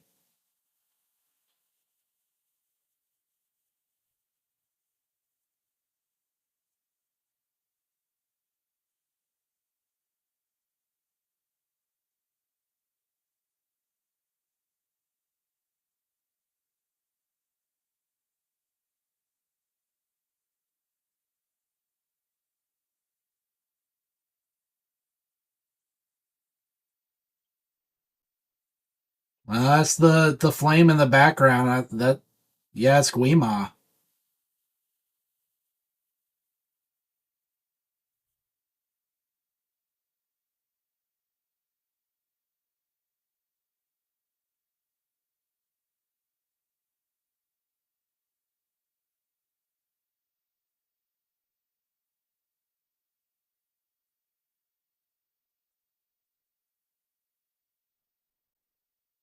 You know what? I'll admit it. I don't know how this is gonna get fixed.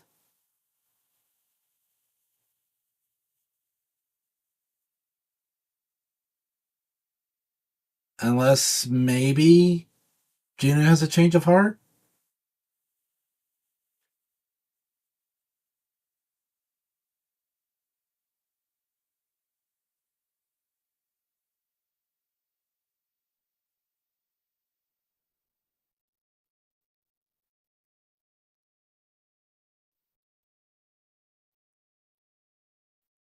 I call that line.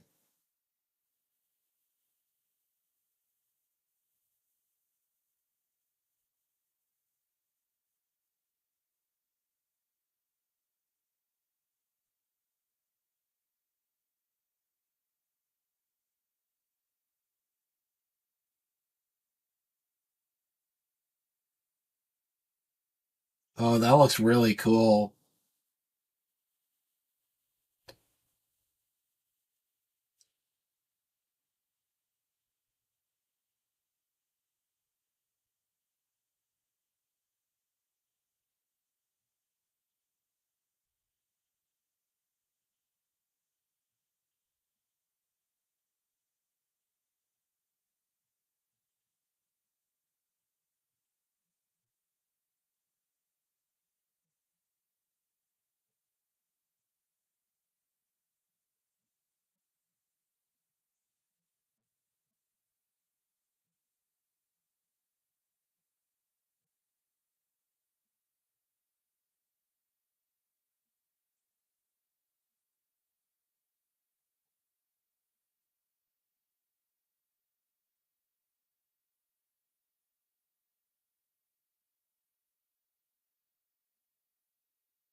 Well, you notice that their weapons actually look kind of different now. They're more blue than they were before. Maybe that's just to help them contrast against the like pink and red background. But they always had a little bit of like purple and pink to them to I think symbolize how it wasn't pure yet.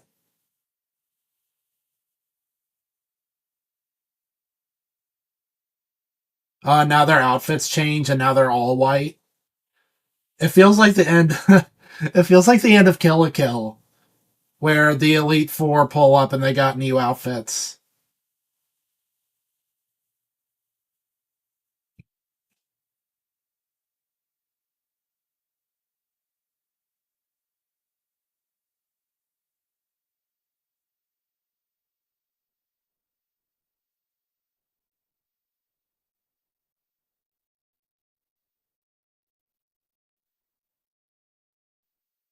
Still think Genu, right? I still think Genu's gonna have a face turn.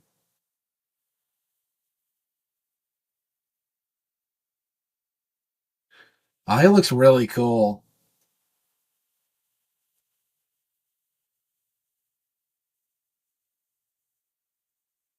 Oh, that reminds me of the end of Eco, where you got to use the sword of light to like stop the death wave.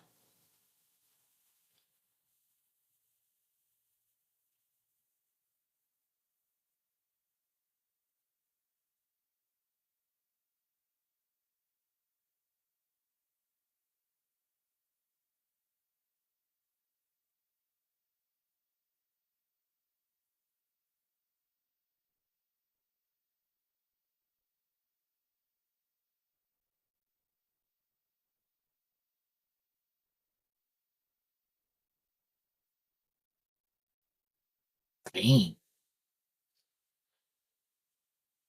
Oh my gosh, this is like a Gurren Lagann moment. This is the moment that I've been waiting for. This is his Lazengon overload.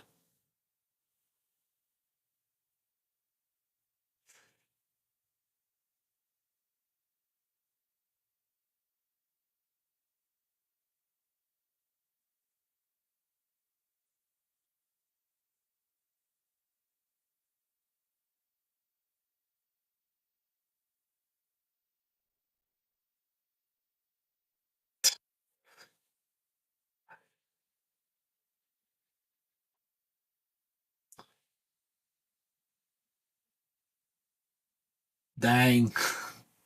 I thought he was going to be super ugly under the hair, but I guess not.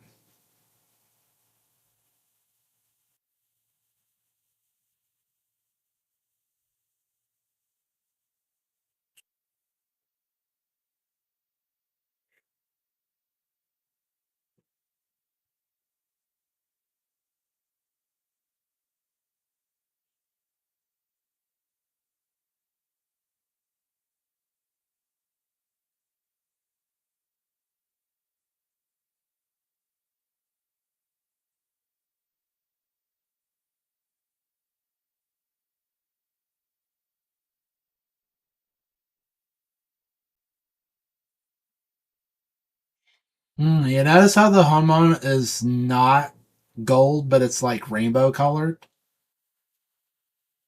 So the hormone that they wanted this whole time was a fallacy. And this is the hormone that's even better than the golden hormone. See how they all have like the crazy rainbow details now? So it's like they powered up twice in this one fight scene. They're like Luffy.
Wow, man, is this gonna be the passing of the torch where they're gonna be the next like Huntrix or whatever?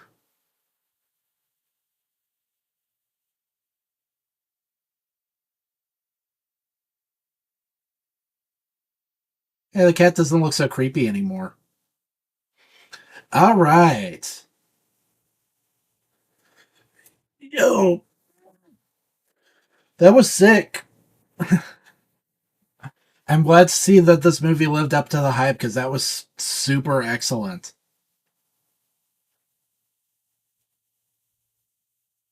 I mean, there were parts about it that were predictable, but I don't really hold that against the movie. It's just, pretty standard tropes. It doesn't cancel out all the times that the movie kept me guessing.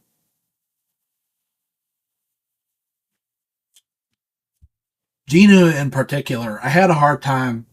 Oh, that's cool. She's got like little knives. I wonder if that was something she was supposed to use at some point in the movie. I don't remember her having little knife weapons.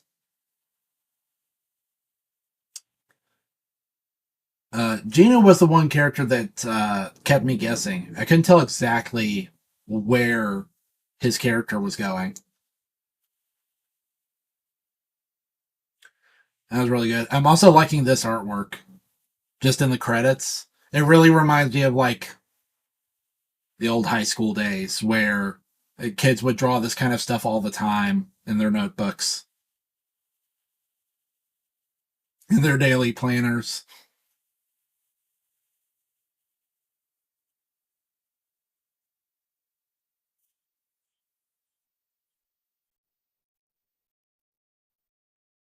Dang. I gotta tell Jaren about this.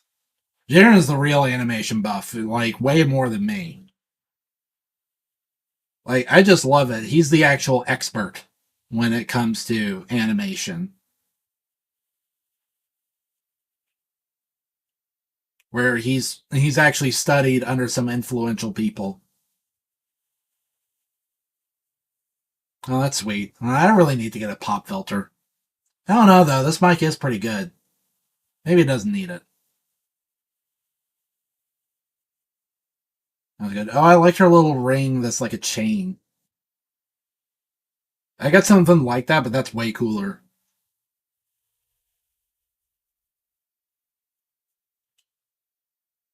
So is that all of it? I mean, we don't need to stick through all of this, right? Like, okay. Yeah, that was really good. If I had to grade it,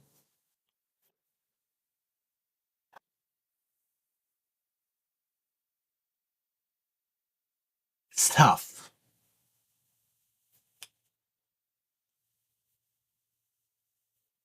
I don't feel like it's a 7.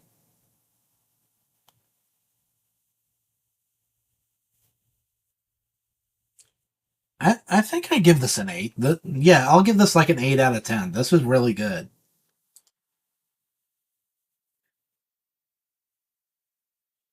Yeah. Oh, man. That was good, and it didn't get copyright struck midstream like it did with Cadillacs and Dinosaurs. That I was getting nervous. So now, movie's over. So now I'm gonna go ahead and fire up. Well, first off, I'm gonna turn this fan down because I'm getting a little chilly. But now I think it's time to crack into the new One Piece. So we've got a new Shonen Jump cover that's looking sick, showing off Luffy in all his different forms. But it says Cuppy Noodles, super cute. Sorry, I read that wrong. It's super cute. Great mascots are still popping up. Gyaru Cat is super adorable. I have no idea what this guy's talking about, but we got a new collar spread. It's the Straw Hats at some kind of fair, I think. It's super cool looking. I like the I like the use of like paler colors to convey distance. There's a great sense of scale to this. Really digging on it. And Oda's really challenging himself now. Trying to balance pieces with all these different characters. This is really sick. Looks super cool. And you can see Luffy's little Wanna poster way off in the distance. Like it's been blown up. That's cool. So yeah, as you remember, last time we were here, Lucky was just meeting up with the legendary rock, or sorry, soon to be the legendary Rocks pirates. Rocks the legendary pirate came to Elbaf, but why? This is Elbaf, but Pops ain't here. He's on a voyage. You're all puny humans? This is the first I've ever seen one moving around for real. How cute. Hang on, did you just say Pops? You're Harold's kid? I'm guessing. So Rox is more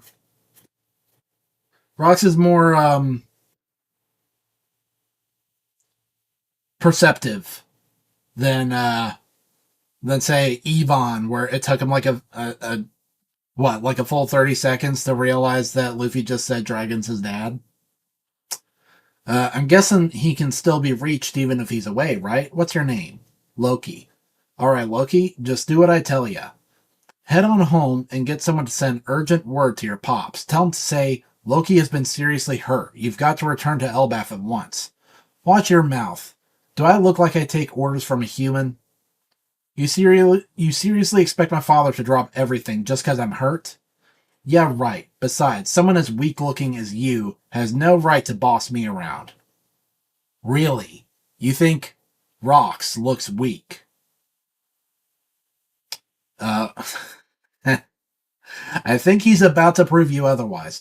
Rock's swordsmanship was renowned for its brutal impact, akin to a giant hammer or cannon fire. It was said to blow everything in the surrounding vicinity away.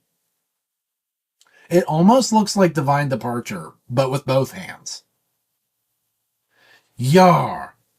The, oh, we got Rox's laugh. Vohahaha. There we have it. Loki has been seriously hurt. Harold's path crossed with this madman once before. Okay. Yeah, because of the reverie. It happened during the reverie that year. Someone attacked and kidnapped 5 of the kings. Unbelievable. That big man in black has to be the culprit. The lives of those sovereigns cannot be used to extort Mu. There comes Emu again with his custom pronouns. No kidding. But it threw the Holy Land into total chaos, didn't it? The incident would be the first and last of its kind. Wow, Rox and Emu in the same room together. Oh, Rox did want to be king of the world. They used that terminology very specifically. Not king of the pirates, not king of the sea, king of the world. World as in world government. An intruder made it all the way to the flower room, hidden deep within the Holy Land. And there's Gunko.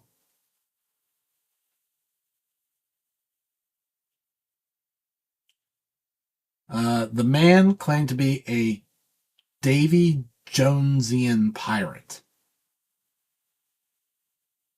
Is that is that like a thing? Is that like an in-world term? Are we learning new lore, or is this like, I don't know? He knew there was nothing more he could do in that moment, so he withdrew with these words: "Just wait. One day, I'll be back." Okay, okay,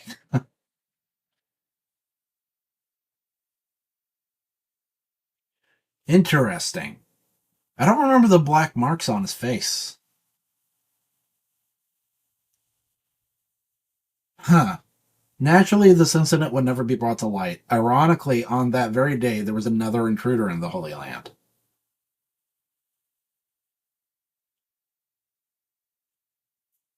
Uh-oh. Look, it's so much bigger than a normal giant. I want it as a slave. No, we should kill it and have it stuffed. Guards, protect the nobles. Hot, hot, hot. I'm sorry the negotiations went south, and I know trespassing is a crime, but isn't all this going a bit too far? Don't let the kidnapper get away. That wasn't me, I swear.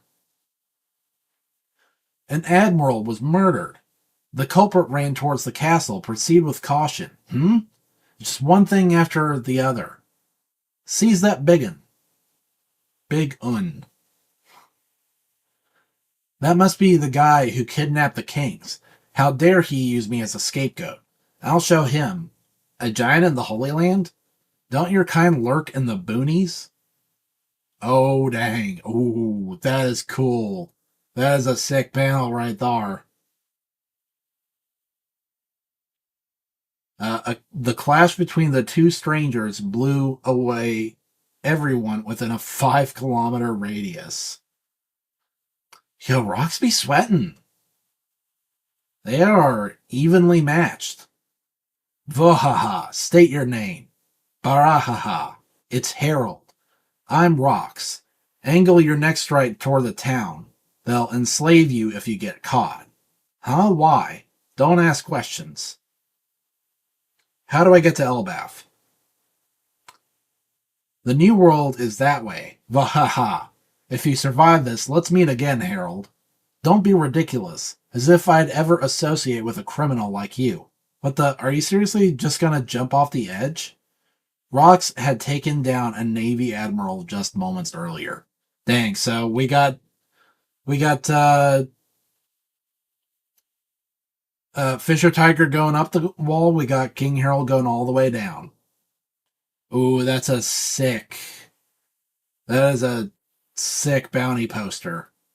Despite all the efforts to save him, the Admiral did not survive. It was deemed the most grievous of sins. In the blink of an eye, Rock's infamy boomed. He even sent a powerful shock through the seas. We can't see his bounty, though. And that's just something that I was just now thinking about. We don't know his bounty.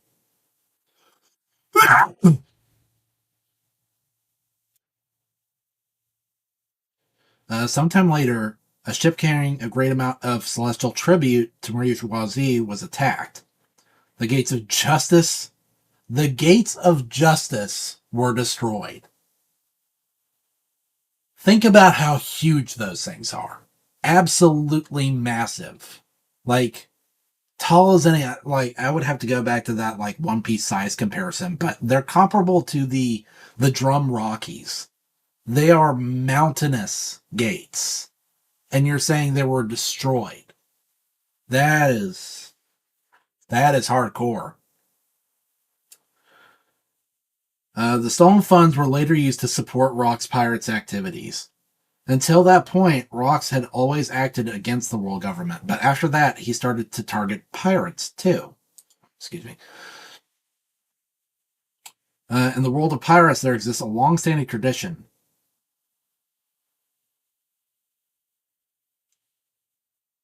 Known as a Davy backfight. Are you serious? They finally did it. All these hundreds of chapters later, we are finally getting a callback to the Davy backfighter. We finally made it, folks. We did it. We made it to the part in the story where the Davy backfight arc might actually be relevant and not just canon filler. Pirate crews would compete in a series of matches, wagering their flags or even their crewmates in a truly ruthless game. And oh my gosh.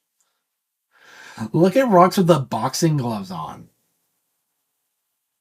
And Rox in the little boat race. Rox used this tradition to build his entire crew. And there's Shiki, there's Whitebeard, there's I'm not sure who that is. They had won many scoundrels to their side before they even had a flag. They've got an amazing guy. You'll lose it when you see him. After that, that's it. They made their way to Elbaf. Elbaf, O's Castle. Oh no, I rushed home as fast as I could, but I'm glad you've already turned the corner on your recovery. Thank goodness. I know that you're strong, Loki, but you shouldn't wander into the realm of the dead. You got lucky escaping with nothing more than that after falling off that cliff. There's plenty more dangers just lurking deeper inside. Dad really came back? It has to be a coincidence. He couldn't have come for me. Man, that's rough. Oh yeah, because in the last chapter, didn't they say like Loki had already given up on love? Rox, I've heard all about your crimes. What are you doing here? I missed you, Harold. You gotta join my crew. The world government won't hear you out, right? You get it now? The time has come. This is a real feast. Don't be stupid. If I anchor myself with a thug like you, I'll lose all the goodwill I've built up with my allies. What of it? Aren't those allies government pawns? What's the point of reaching for something that's impossible? You gotta level the playing field. Don't be a wet blanket, Harold. Elbaf has the greatest warriors in the world. If something turns your stomach, you should just crush it. And here we are with the Rocks Pirates. We got Rocks. We got um suspiciously familiar guy in the background. I don't really know him, but we've got Shiki and I think that's Stussy and Whitebeard and this guy. He kind of looks like Caribou, don't you think? What is the story with this dude? He's kind of creepy looking. And then this guy in the back who might, I don't know. I don't know who that is. That might be Ochoku. That might be Wang Ji. I don't know.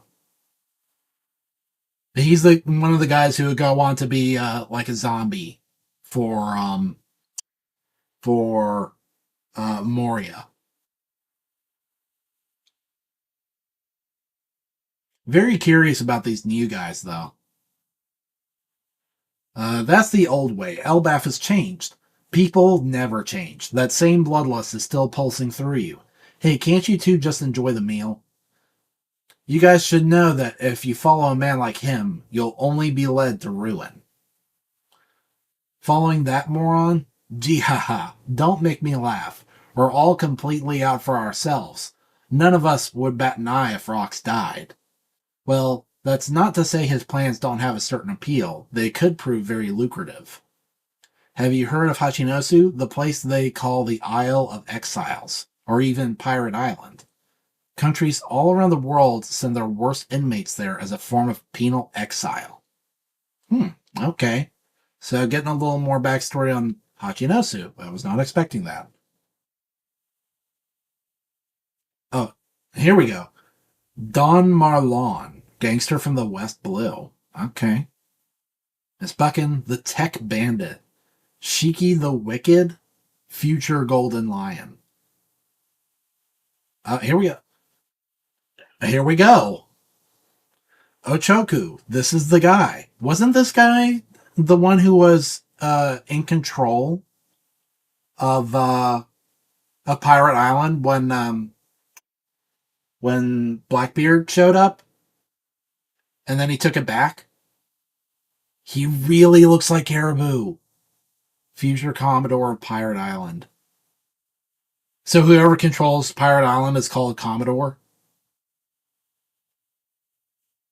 So this guy looks like Caribou, and Caribou wants to join the Blackbeard Pirates.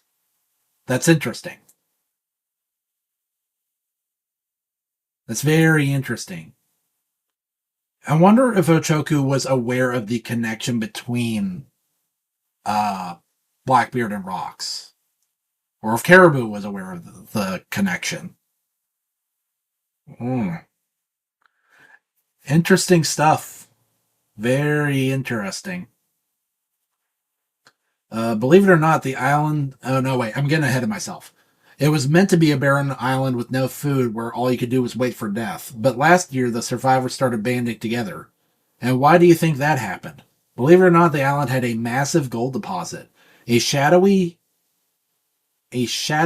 organization found out and got involved.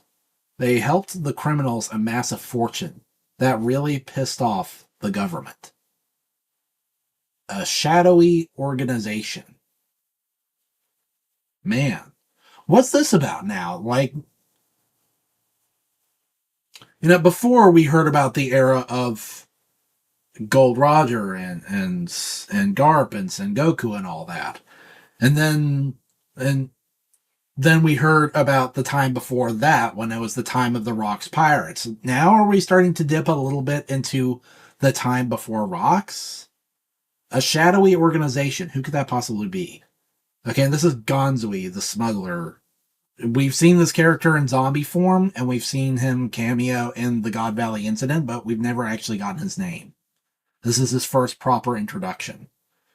These days, anyone who gets near the island gets swarmed by the hardened criminals. They'll strip you of everything. So then, we cut a deal with the government. I asked, how much are you going to pay us if we take back that island for you guys? Once we get the money, we'll take down Pirate Island and split the mountain load of loot between us. But there's no way in hell we're just handing over the island and those criminals after that, get it? I'll take charge of Hachinosu, and with these dumbasses under me, we'll turn it into a pirate paradise. I can already see the government and Marines standing there like clueless dogs.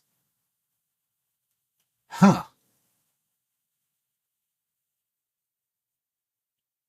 This is just the prologue to my life. Using that island as me base, I'll crush the Navy, bring the Holy Land crashing down, and after that, I'm gonna be king of the world. You didn't want to be king of pirates, didn't want to be the king of the sea. You specifically wanted to be king of the world. Very interesting. And there's an interesting sort of dichotomy there. King of the world. Worlds is in earth, earth is in land, and then king of the pirates, king of the seas, land and sea. Kind of opposed. Land is like rock, it's firm and it's unchanging and it's stable. The sea is changing and free. Alright. I'm picking up the symbolism. Your enemies are too big. You're picking a fight with the whole planet. Say what you want. One day someone's bound to pull it off. There's no such thing as power that lasts forever. Join me, Harold. If we team up, we will be unstoppable. Quit inviting me. I told you I'm the king. That doesn't matter. The world. I'm going to claim it. The whole damn world. Loki suddenly realized he had found salvation. 4 years passed. Harold continued rejecting the numerous invitations he received until one day, Rock's plan had finally reached its fruition. Backed by his monstrous crew, he would send shockwaves throughout the world. Set sail, you bastards. The legend embarks. So, the Rocks Pirates formally formed, with Hachinosu as their base. And we get a break next week. And you know what that means? That means we're going to be on break too. That's the way we do things around Cross Age Productions. That's how we give ourselves break. One Piece goes on break, we go on break. But that was actually a really good chapter. Yeah, some of these have been kind of slow. And some of these chapters really only serve to tell us information we already know. But I was pleased with how much we were left to chew on regarding the Rocks Pirates. You know, their whole modus operandi, how they rise to power. And we got to see some sort of new faces. I'm happy to finally see what Ochoku looks like. This is good. Good chapter. Really good, actually.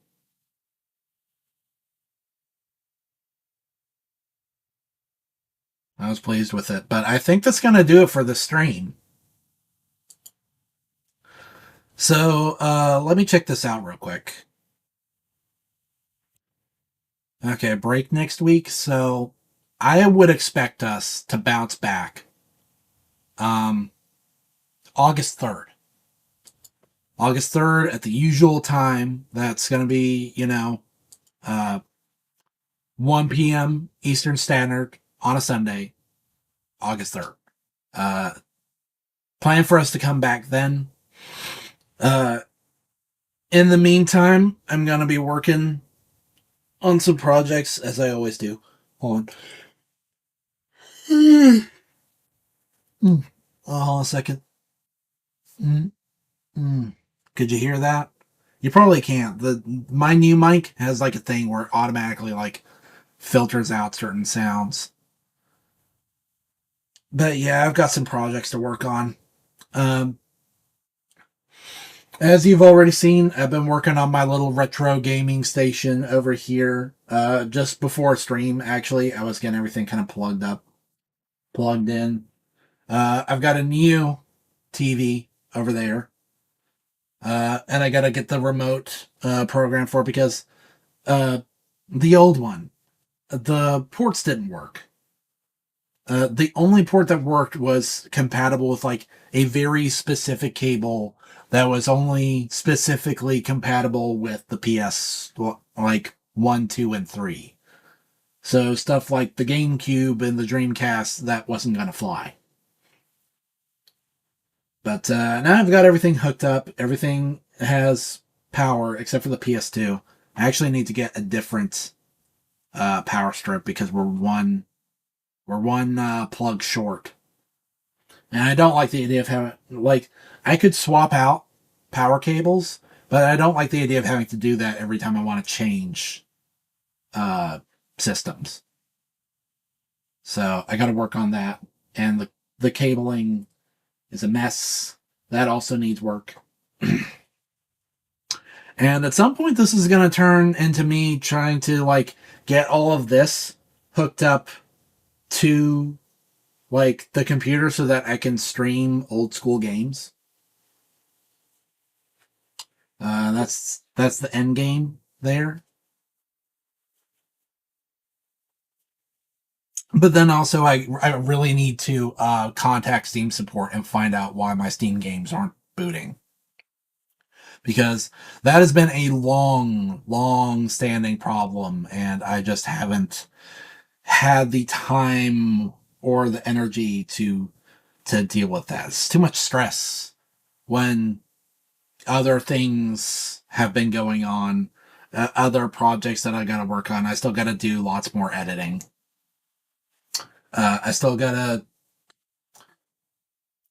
make my fan made Final Fantasy set public at some point, and then work on my next fan made MTG set. That's gonna be more content. It's gonna be Last Airbender because I gotta beat him to the punch this time, right? I know with Final Fantasy I kind of flubbed, but I really want to come out with my own fan made uh, Avatar set before Wizards does, which should be sometime in November, I believe.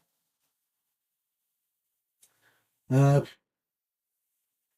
let's see. So I got the consoles and I got to work on Steam. I also got to figure out a way to have like a now playing style plugin so I can play music on the channel.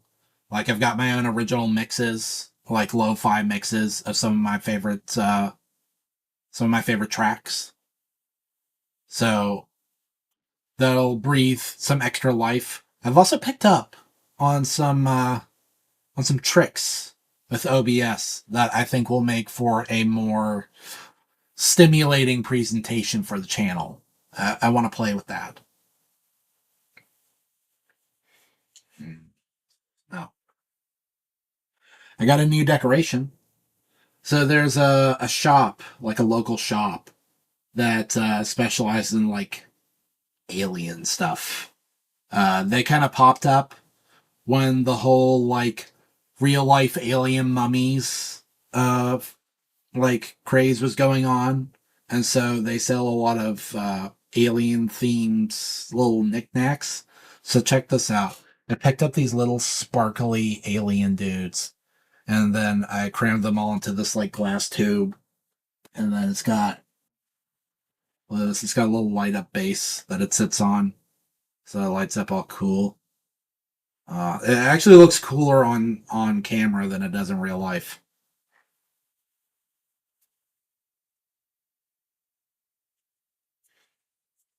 Yeah, dig on that. So yeah, yeah. Even though we're gonna be on a 2 week break, your boy Harrison, he is not exactly going on vacation. He is a busy, busy boy. And hopefully, I've got some juicy new developments for you by the time we get back. But, for now, thank you for tuning in. If you could. If you could leave a like on this video, that would be appreciated. A subscription, even more so. And feel free to leave a comment telling me what you thought about K-pop Demon Hunters or the new One Piece chapter, maybe. Or give me your own ideas for like fan-made MTG sets or whatever. Um, if there are any changes in schedule, because things are always up to chance. You never know when disaster might strike. If there are any changes in schedule, the best way to find out would be to keep in touch with me through all my little socials that I got on here. We're on Facebook, Twitter, Insta, Discord. Twitter especially is the best way to keep up with me because that's the platform that's just the easiest to manage.